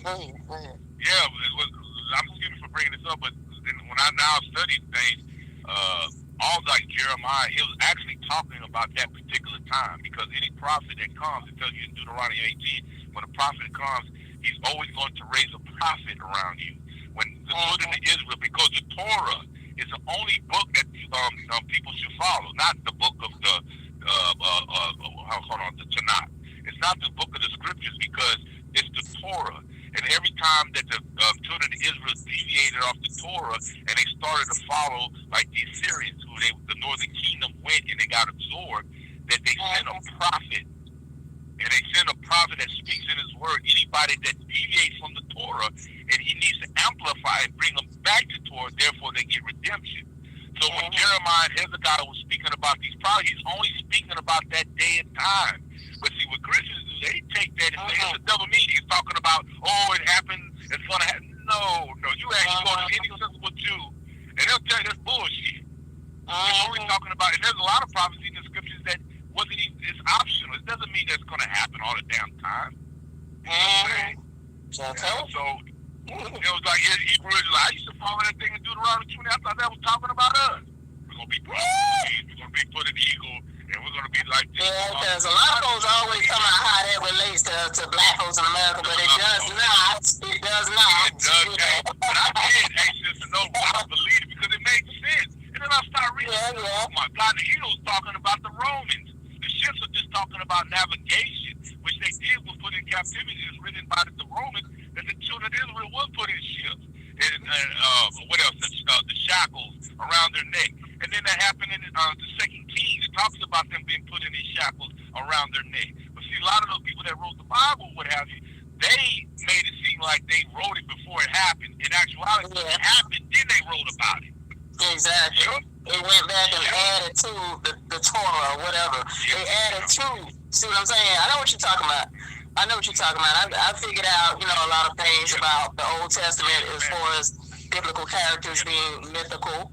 Adam and Eve are mythical figures. I figured it out, and I wrote about a lot of it. I wrote extensively on a lot of it. So, I know what you're talking about. It was a hard pill to swallow, Sister Nova, because I said, oh man, that shit makes I mean, I understand. It was a hard pill for me to swallow. I understand where you're coming from. Because I was explaining to Taalik, none of that stuff is true. You know, I was telling him the Exodus never happened. I was telling Taalik this about back in October, in fact. We was having a conversation. Yeah.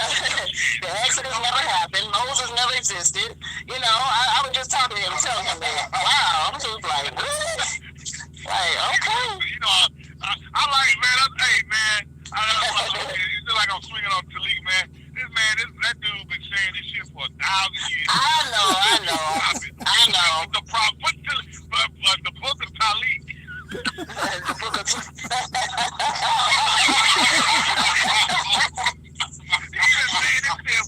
I know. He was trying to convince me of it, but I was, I couldn't see the forest for the trees, you know.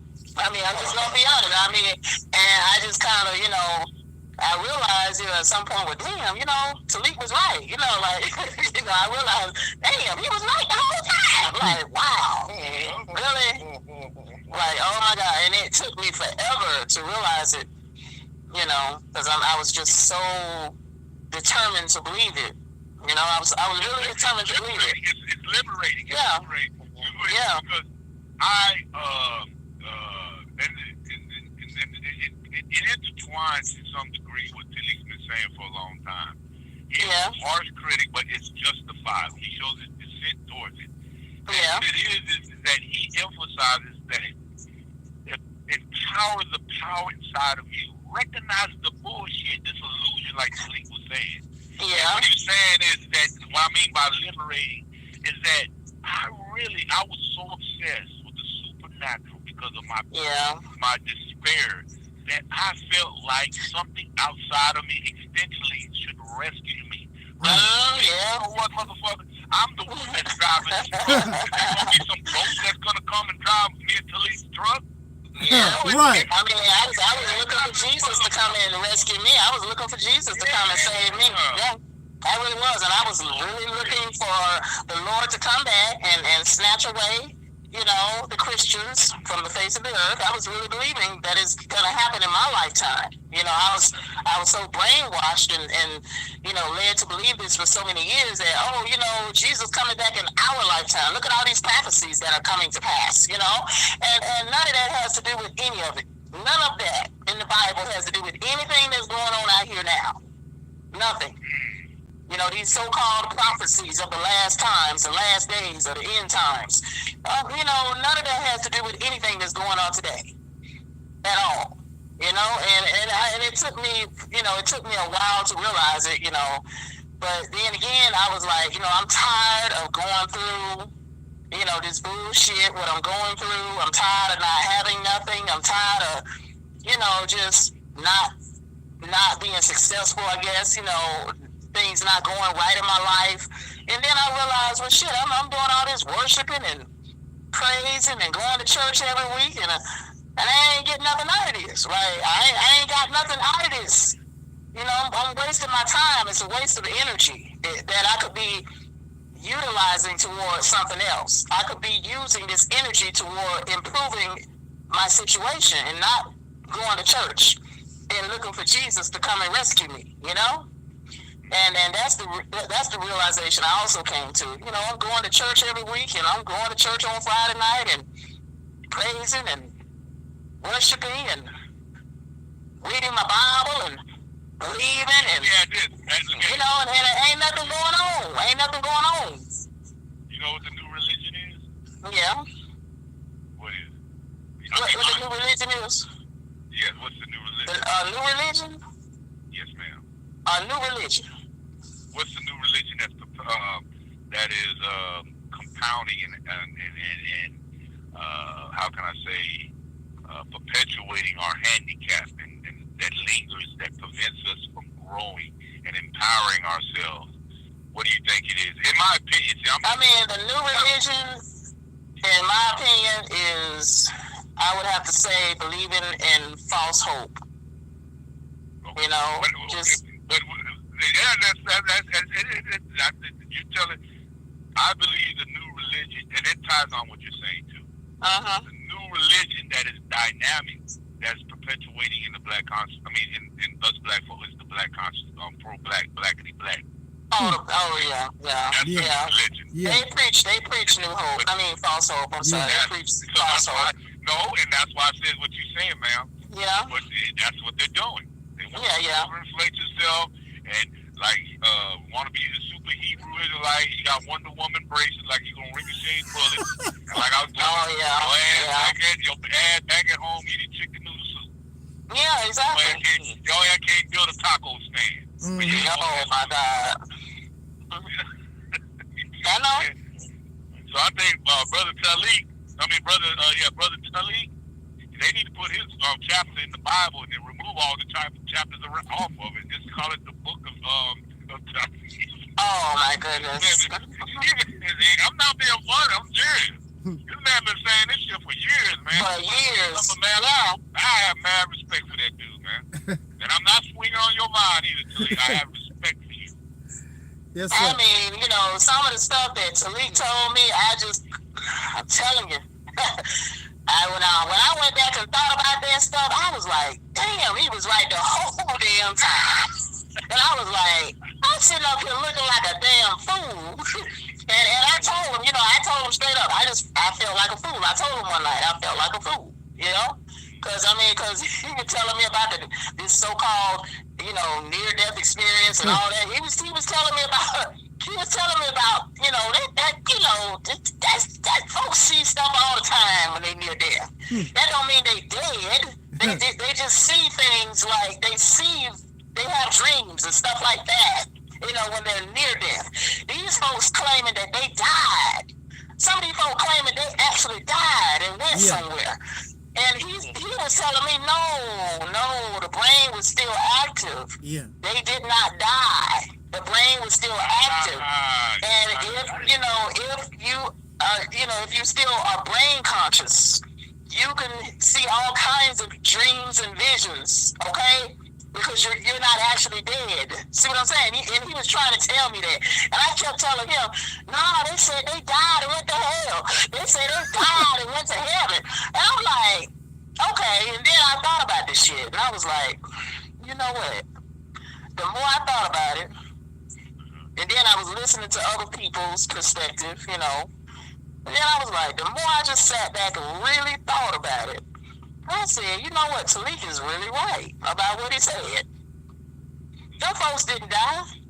These folks claiming they died like B.W. Melvin. Do you know B.W. Melvin? He wrote a book called A Land Unknown, Hell's Dominion. And I read that book. A lot of money. Yes, he did. He made a whole lot of money. He claimed he died back in the 1980s. From cholera poisoning. And so, he said he was on the bed in his apartment, laying on the bed. And next thing you know, he started floating out of his body. He floated up to the ceiling. Look, this is not uncommon. This is not uncommon that people see things like this. Mm-hmm. But that don't mean you're dead. See what I'm saying?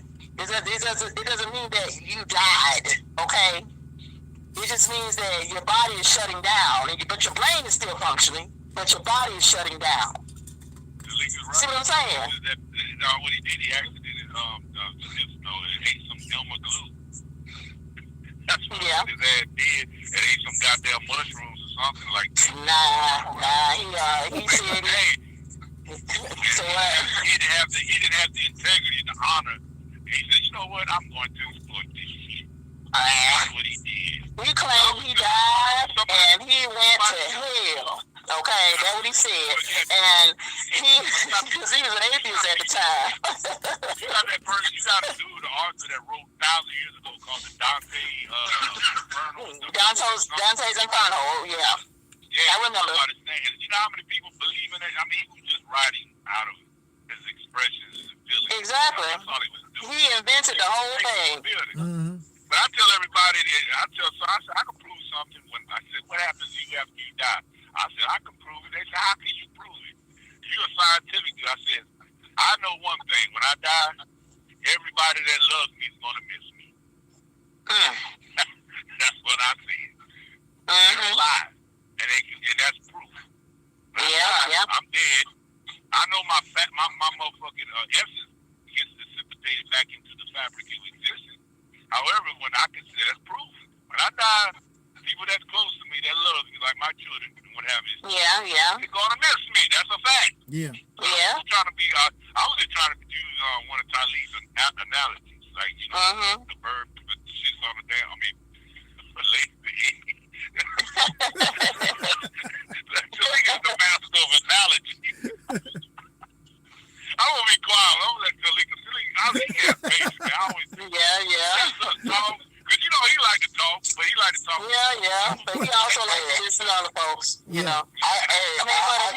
But if you just sit back and think, really think, just sit back and use your brain and really think about this shit, you'll realize. You know what? This shit don't make no damn sense. You have to really think. You have to be a real thinker. You know what I mean? And so I was a real thinker, even though I was still brainwashed from an early age in Christianity. I was still a thinker. You know, and I guess that's what saved me because I was a thinker. That's the reason. You know. Anybody that's sitting on this panel right now. Yeah. There's no question from the time we was born. We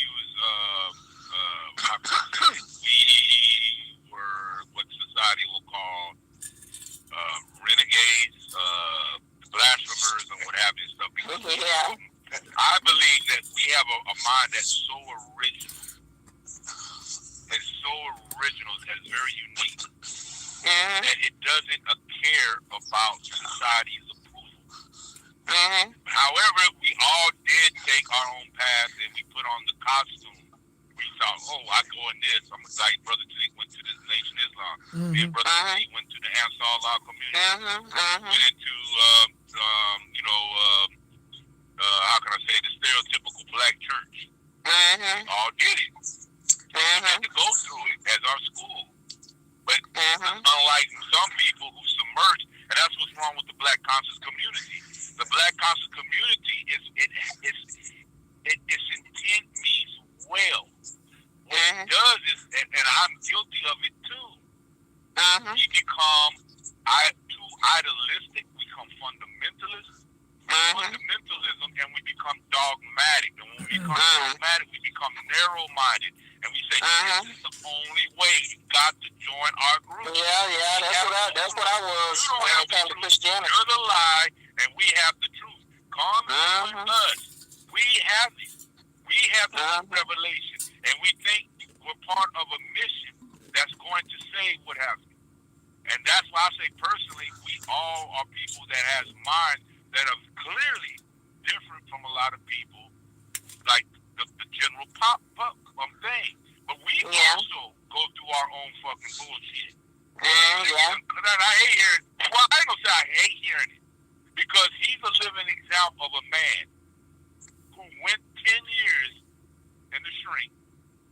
He did, and he kept his principle. Brother Taalik kept his principle. See what the hell he did? What's up there, bro? He did what he did and got out of it unscathed. All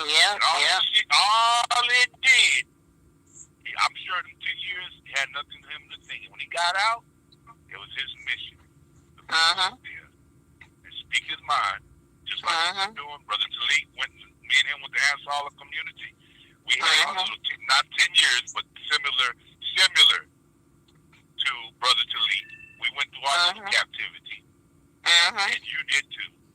And we have a voice, and we're a living example that I'm telling you, Brother Taalik. I don't agree with a lot of things Brother Taalik say. Fundamentally, I do agree with him.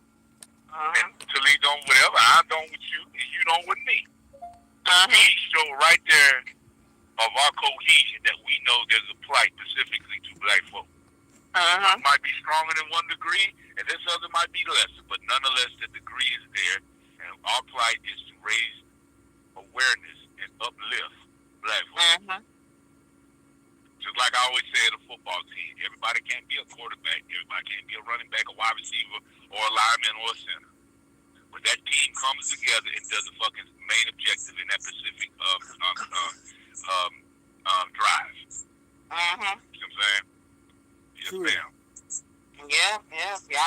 they were laughing at us the way I was saying what I was saying. I heard y'all. Oh yeah, I heard y'all. They were laughing at the way I was saying what I was saying. Yeah, and I see somebody. It was funny though. It was funny though. Whoa, funny. I mean, you know, when you sit back, when I say you sit back and think about this shit, you know, it just don't make no sense. But you have to really sit and think. You know, you have to really be a thinker. You know, and then you realize, you know what, this don't make no sense.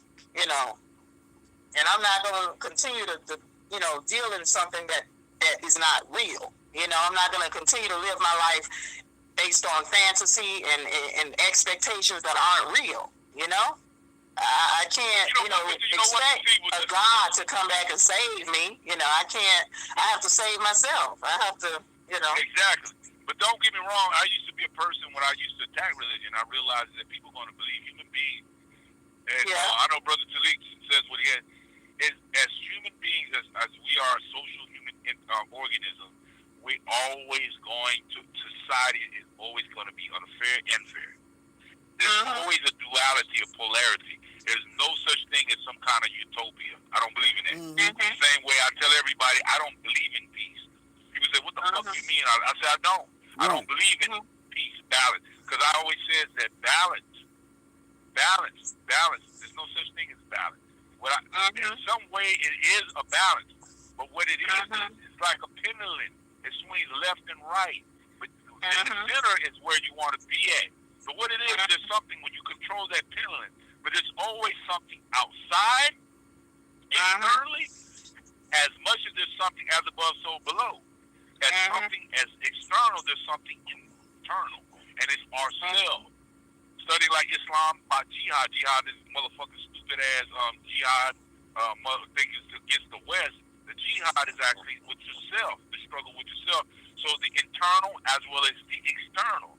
What it is that you, like, I had a thing with the sister about my yacht. She said it brings order. I said, no. My yacht was saying, it says you strive. You constantly has to strive. You want to be more efficient in that you don't have to put too much work into it in order for you to get more output out of it. But you strive to bring balance. You bring management in your life. And understanding the mosaic and the kaleidoscope and the things that of what we call life. You know what I'm saying? And you try to bring stability, not peace. I mean, you'll get a momentary of peace and you should enjoy it. You treasure it, value it, you're rewarded for it. But there's always something. Don't be paranoid and say, oh man, I'm enjoying it so much. There's always something that's going to fuck it up. No. You just be prepared for it. But you do what you do to bring you sustain it as much as you can. You see what I'm saying? But by the value of what you learn and by the proficiency in the skill and the knowledge that you have. You see what I'm saying? So there are people that I do know, like my mother, and a lot of people that are very religious, but they're not too religious. What they're doing, they're applying the values and the lessons that they incorporate, the moral values, the ethical promise, and all these other things, and they incorporate it by the aspects and the elements of our life that we live.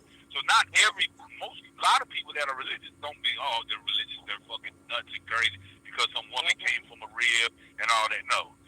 But the reason why I believe that we criticize is that as black folks, out of all the racial demographic, we are the most obsessed and want the supernatural to come rescue us from our rescue us, exactly. Come on, please, Jesus, come get me, get me. So first, Jesus, come fix it, like I used to always pray, Lord Jesus, fix it. You know. No, I'm serious. I used to always say that, you know. And I really expected Jesus to come and fix it, you know.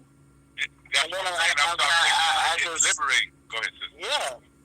And then I realized, you know, it don't exist. It's liberating. You know? It's liberating. It's so liberating that you say, you know what, in my world, I'm living in this body. Yeah. And I'm living in this body, and when I perish, like, you know, brain dead and what have you stuff, is that, when I die, is that I do what I do while I'm living on this planet Earth. There are fucked up shit, there's messed up things, but I would try to do. And a lot of times, those things that are going on in my world, it's not society, it's my fucking fault. You know, and I want to look down on. I got to take responsibility and I got to take accountability that I've learned that I can't use these vices and what have you. I'm happy. I'm not. I don't like it, but I'm a person, and that's another thing about us. But this panel, we are people that have a level of empathy. We put ourselves in other people's shoes, and we want others to be better. And we sacrifice and what have you, and we're very introspective people, meaning that we're introspective, we have emotional intelligence. Brother Taalik, you and what have you, is that we feel like we're part of each other. I can do good, but if, goddamn it, that brother and sister over there right there ain't doing good, and I know that brother and sister can do good, and he ain't doing good, I'm not doing good. Yeah. Yeah, but see, everybody don't have that kind of empathy. I mean, you know. And that's what makes us unique. We do, that's what but everybody don't. That's what I'm saying. What makes us unique. Because exactly. What we are, we're sensitive to the pain. Yeah. We're sensitive to the agony and what have you. And we know we went through it. Brother Taalik went through it. Brother Taalik mentions he discloses about his issues about his obvious that he had some things with his family. He loves his family. And unfortunately, something ain't bothering him. I love mine, and that's why I get sad. Especially, you know, when I hear other folks, you know, with the same issues. You know, I get real sad real quick when I hear somebody else with the same issues, like with their family, because I got issues with mine. You know, so because my family is not tight. You know, and I wanted us to be tight. You know, I wanted us to be, but I'm not. I'm like Taalik. I'm not gonna go out of my way to, go out of my way to get y'all to love me and honor me and, you know, respect me. I'm not doing all of that. I'm not going out of my way like that. You either love me or you don't. You say ain't no cool by y'all, huh? Exactly. You either love me or you don't. You know. You either accept me for me or you don't. It's just that simple. Ain't no kumbaya. Exactly. I'm going out of my way, to make y'all love me and care for me. I'm like, shit, I gotta love myself first. Right. Shit, because if I don't love myself, you might well forget about somebody else loving me if I don't love myself. I gotta love myself first. Hey, but my explanation is, Brother Taalik, and I don't know if it has, is that I think the situation, like he said, is just so fucked up. He's been betrayed, and so I mean, I'm more like I'm be wrong, but it's just like he said, the situation and what have you, because somebody come to him and try to ask him, hey, why you don't? And mother wants you. I mean, I appreciate you coming through me with the concern and what have you, that you feel like you can whatever, but you just don't know how fucked up shit is. Yeah, because he really don't know the situation. You know what I mean? He just speculates. He really don't know the situation, the whole situation. You know? Right. Go ahead, Taalik. Yeah, right, exactly. He don't, and see, because of the fact that he don't know the situation, obviously he don't understand.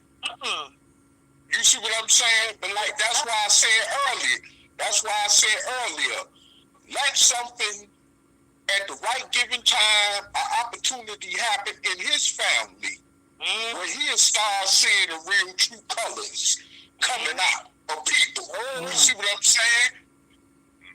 So I mean, you know, like I say, we're not living in a perfect utopia, and that goes for family as well.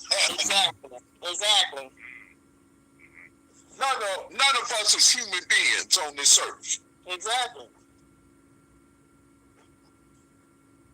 And for somebody to believe that they family get along and is together and living in harmony, or as some may even believe to the farther extent of perfect harmony, got a reawakening call. You know, they got some reawakening to go through, because you know, ain't no way in the world you gonna sit up here and tell me Rather, I'll just say this: make me believe that you come from a perfect family. That's a bunch of BS. Excuse my French, but that's a bunch of bull crap. Mm-hmm. Or like Brother Taalik say, bull doodle. Exactly. Bull doodle. Bull doodle. Yeah, exactly. You know, you're not gonna get me to believe or to accept that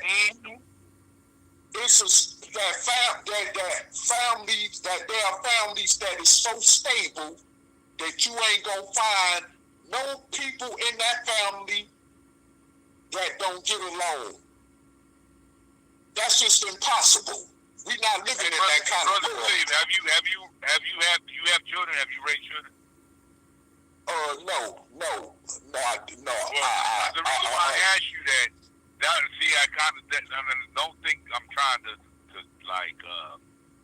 scrutinize you. The reason why I said it because I have 5 children. My children are grown. I have a 14. My sis 14. Patrick's 18, and Shaheem is 24, and Isis and Damaris is 27. The reason why I say that, like raising children that I have and what have this stuff, it's a struggle. It is an influx of all kind of things that the experience of what they go through, because they all have their unique personality, their attitude, their mindset, and they have it. They're similar as they have from their father, their mother, but they have their unique things, and then things happen. And that's why I was saying, when you said it, I was like, I was compelled to ask you, do you have raised children? Because being a father is tough, but it is beautiful. Oh my God, so beautiful. Those are the ones, those are my students. And those are my students. And yes, and I'm glad you asked me that question, because no, I don't have any children, but the thing is that my situation and circumstances, if I had any, would allow me to raise my own better than the way I was raised. Let me make it clear, because let me clear it up before you, and part of my interest.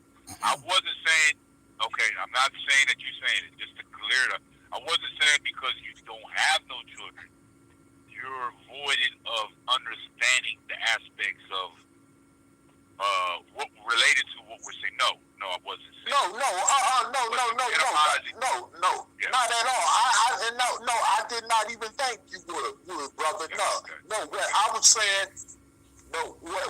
saying was because of the circumstance I went through as a child coming up into adulthood, would allow me, with the knowledge I have, to raise my children better if I had any.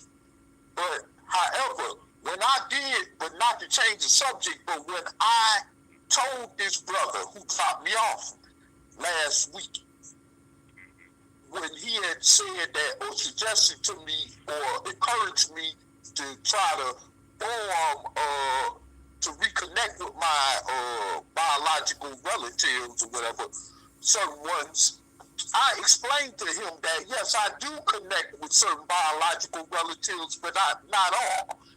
And I noticed the persistence in his tone was like, well, I get along with all my relatives.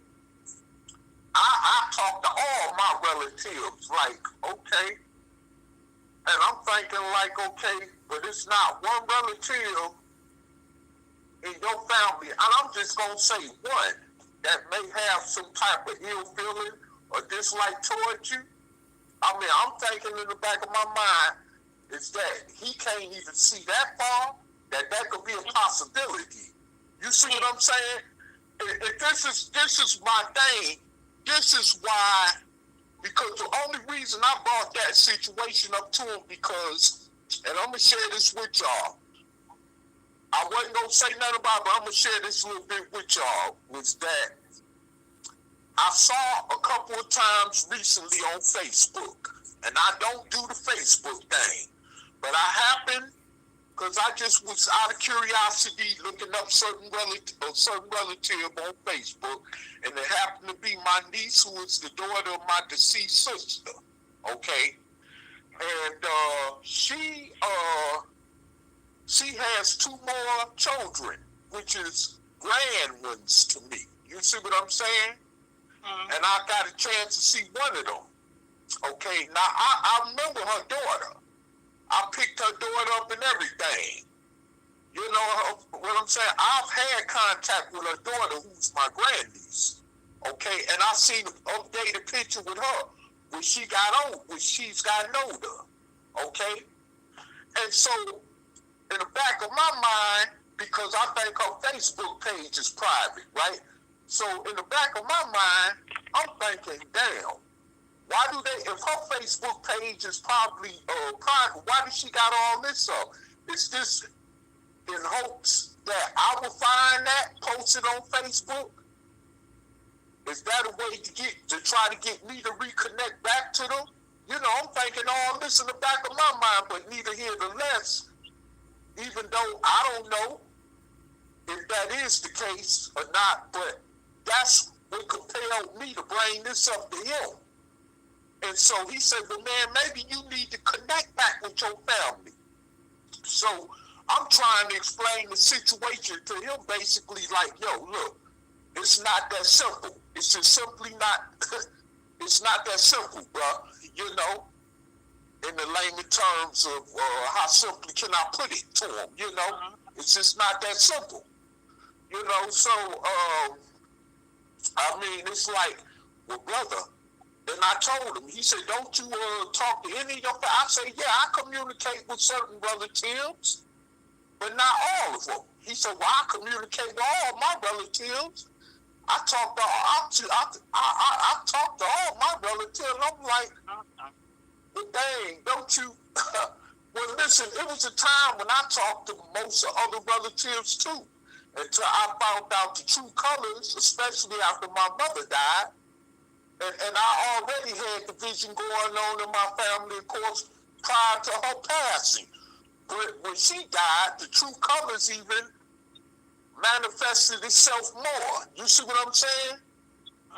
So my thing is this, is that, you know, don't sit up here and tell me, give me some fairy tale hope that I can reconnect with family when you don't know my situation thoroughly like that. You see what I'm saying? You know, it could have been some violence. Not saying that it was, but some people could have lost their lives. Somebody could be trying to get revenge. And I tried to explain to him, and a lot of families, especially even among us as black folks, that's a reality. You got brothers killing other brothers, other biological brothers and sisters, that's their siblings, when all of them come from the same womb, but you got them killing each other over drug deals gone bad. Setting each other up in the streets. You get killed by other people in the streets. That's a reality. I'm just throwing little things out there to let people know that's a reality. Even though I didn't go all the way there with him like that, but I had to basically break it down to him like, yo, just because things appear to be perfectly stable in your family, that's not the case with all families, where people could just go back and reconnect like that. You see what I'm saying?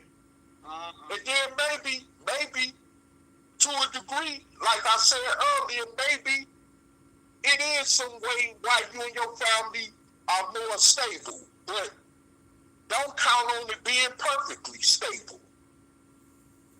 I mean, you know, but of course, like I said, I could have told him that, but I want him, but since he's so caught up in that belief that he come from a perfect, all right family, the way he tried to make it sound to me and what came out of his mouth, you see what I'm saying, told me that he simply don't understand the dynamics of the true reality situation of of what family really is in America, at least, especially amongst black people, who's been destroyed. And one of the things that black people in America got to understand and realize is that one of the first weapons they used against us in slavery was to destroy the family. That was one of the worstest things they did. When they divided us up, sold us from one plantation to another, to one slave owner to another, broke marriages up, broke families up. That was the beginning of our family destruction. And we can't never forget that. And that still affects us from generation to generation to this day. So especially being a descendant of a slave, you telling me that your family is all right, ain't nothing, if you come to me, it's like it ain't nothing wrong with your family at all, so to speak, is saying, you know, I just can't get that. You know what I'm saying? You know, and like I said, because he hasn't experienced what I've obviously experienced with my own so-called family, or I just put it as biological relatives, you know. He just don't get it. Maybe one day he will. I hope so, but he just don't get it. And there's nothing against the brother, because I like the brother. He, you know, he okay with me, but you know, that way of thinking in terms of family, I just can't, me and him just can't rock together on that one like that. You know? You know, and any other descendant of a slave that think like him, I just can't rock with him on that. So sometimes they just got to find out the reality for themselves. You know? And sometimes even the hard way. Because I know I had to find out the hard way. My life was threatened. In a roundabout way. My, you know, all kind of stuff happened to me. Far as, you know, the only thing that ain't happened to me is death when it came to negative situations with me and my family. You know, I could go down and speak on a few lists of things, but you know, I mean, to sit up and tell me that I need to or suggest to me, okay, I can take your advice as a positive encouragement, but brother, you don't know me that well personally, and you don't know me enough to sit up there and say that. I need to simply reconnect back with my family like it's gonna really be that easy. Yeah, like it's really that simple. Yeah, like it's really that simple or something, you know? Yeah, and it's just not that simple, nor is it reality. It's not that simple, and it's not a part of the reality like that. But yeah, go ahead and speak. I got y'all on my headphones, so I'll be right back. Okay. Hey, that's what's up, bro. That's what's up. Hey, I want to remind everybody, that was Brother Talib, just finished talking. Support Brother Talib. YouTube channel, Eric Bell, on YouTube. Our soul sister, Noble Levine, is here with us. She has a website, ancientcreationmyths.com. YouTube page called Alberta Parish. Our brother Gary's here, Cuckoo Cutter, on YouTube. Better believe it.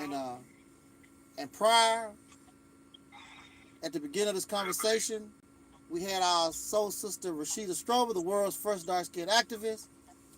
Support and check out her channel also.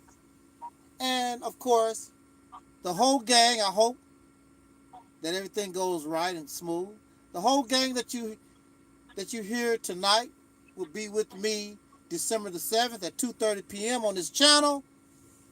That's a Saturday for what I call Soul Liberation Day 2020. Hope that you put that on your calendar. And I wish for us to get together that day and have a nice time to reflect on those things of which we've been able to overcome in our individual lives. And hopefully, maybe one day Soul Liberation Day can represent the day when the so-called Negro, the descendants of slaves born in America, having dark skin with African or Aboriginal ancestry or other, we can finally, as a people, say we have been liberated from this racist oppression once and for all. I guess we'll be wrapping this thing up here. I just wanted to make a couple of points before we get off the air. I think that I like listening to smart people. I love listening to people who can think for themselves, critical thinkers. I love people with this incredible knowledge they've gotten from colleges and universities and even high schools or even self-learned persons. I learn a lot from those things. And it's a I should shut up. I'm just telling myself, damn, man, shut up, Gary. He did not talk. Let me shut up. I'm a shit talker. Let me shut up. I'm bad. Taalik, I'm sorry, man. It's all You showed so much respect for the last hour. You all right. You all right. No, I apologize, man. I try to be funny. Taalik shows him so much damn restraint and respect, and I'm sorry to fucking slow up. Not that fucking slow up, but sorry my interrupt him. I'm sorry. I sincerely mean that, man. It's all good, brother Gary. Don't worry about it. Hey, brother Gary. Before we all excuse me to brother Taalik, before we all shut this down, I just want to say to you, brother Gary, that coming from the Ansar School of Thought, you are the only one out of all them Negroes, that claim that bull crap. You understand me? You're out of all of them that claim that bull crap. You understand? You are the most independent, critical thinker I know that came from that school of thought. And I just want to leave that with you, brother. Hey, and I respect that. Hey, King, I appreciate your compliments, your sentimental compliment and what have you. I sincerely, I'm serious. I appreciate that. There's a lot of brothers out there that's in my boat. You just haven't met them. Mm-hmm. But you're speaking about the one that you met. And I am at awe that for you to say that thing, brother. Thank you. Yeah. Bless you. Yeah. Thank you. Yeah, because we know what that bull crap was about, and we know, and thank goodness we know how it finally came to an end. Even though they still running around as a little raggedy organization, which is just a shell of what they used to be, but it'll never be nothing like it was before. I tell you that. But we'll say that for another time, though. But I just wanted to throw that out there to you, man. Thank you. And brother Taalik, Yes, sir. I know you are, man.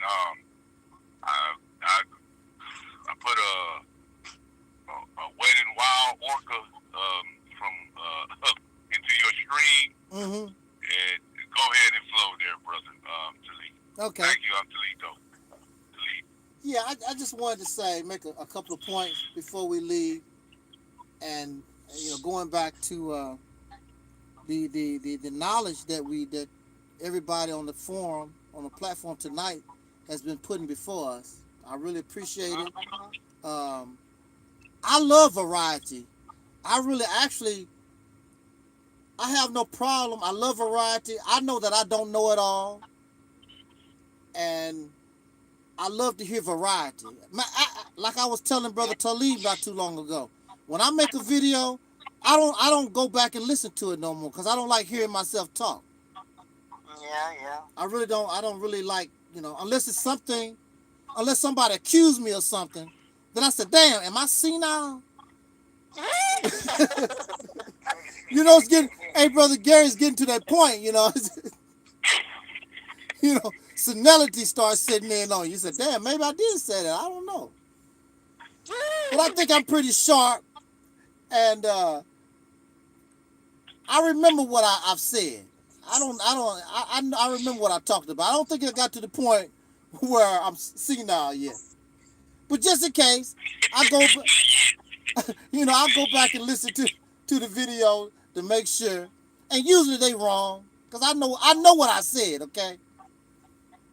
But and it's wonderful to hear, about Homo habilis and Homo Negro and Homo Prior, whoever.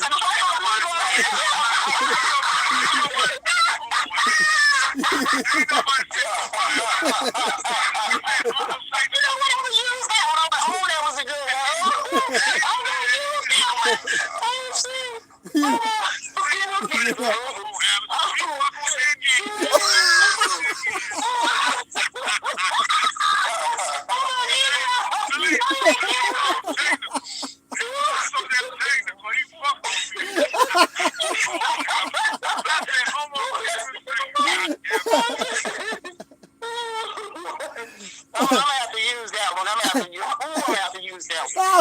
I'm just trying to make a statement, Brother Gary,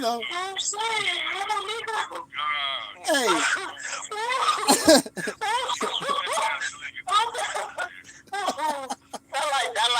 I like that one. Hey. You know what? See, listen. Now, see, like the laughter we're doing, this real quick. Yeah. We are people that we're very unique in our thinking. Like he likes thinking in variety. And he likes to hear different things. You know what? But you know what? I don't even. I know y'all as far as and I met. And then one day I'm gonna meet Sister Nova. I'm gonna meet Taalik. I met Taalik. Yeah. I've been on Taalik for a long time. Yeah. And I will meet Brother Sister Nova. And I will, brother. Mark that word. Mark it. Yeah. But you know what? As it's like the fun that we have. It's serious now. Don't get me wrong. We're not trying to minimize the significance because we talk intellectual. We talk serious shit. But we right there demonstrate our fun, though. You see what I'm saying? Like, it's like, okay, let's put it like that. I mean, we're nowhere near like family. We're family, but we have whatever. Yeah. The family that we're building each and every damn time we communicate. Yes, sir. It feels like, and Brother Taalik, I disagree with Brother Taalik. He disagrees with me. I'm going to disagree with Taalik, and I'm going to disagree with Sister No. Yeah. One thing that we're doing right now, we are cultivating our friendship. That's right. Family thing. This is the family we're doing. And that laughter is real laughter. Yeah. It's real fucking laughter. Well, I'm going to have to use that one. I ain't heard nobody say that before. I'm going to have to use that one. They always, I don't understand. And I came to the concept, if you don't know Brother Taalik, you're not going to know him. Yeah. And I was always skeptical, not saying that because he comes from another fucking frequency. Yeah. Really, AM. He's not FM. But I'm not saying it as a primitive thing. He's actually saying it in layman's terms. Yeah. And it's so motherfucking simple that it flies over people's heads. It's all got me too. They not. I got no fucking mad respect for that goddamn dude. I'm not saying that's a guy I've never heard it, but I'm gonna use it. Never heard of it, but I'm gonna use use that term. Yeah. What say? Homo Negro. Homo Negro. I gotta use that one. I love that video where Brother Taalik said, I was trying to tell you when you need to take a dump. Yeah. Sister Noah left. I watch that video at least once a week. Yeah.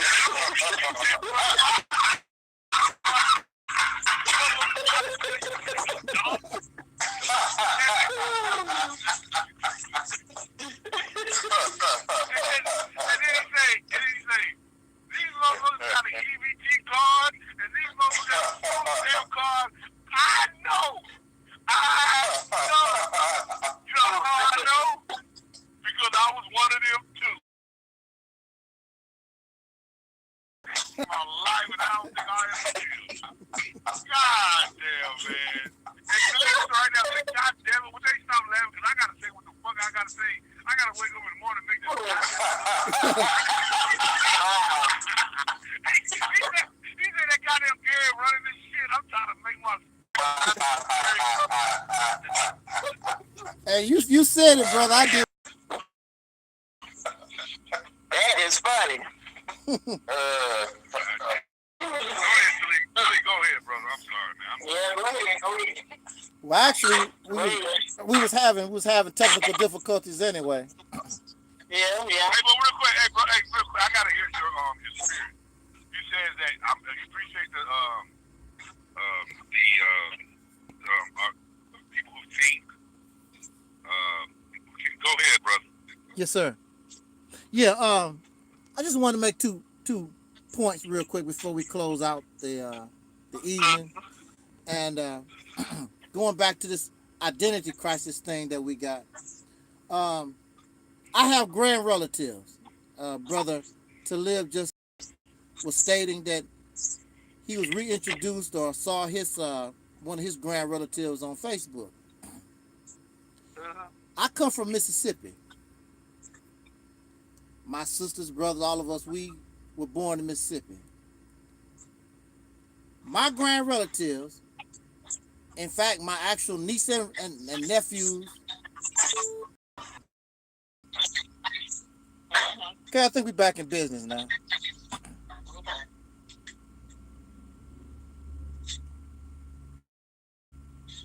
Yeah, I was saying, I come from Mississippi, and I have grand relatives and nieces and nephews and things of this nature.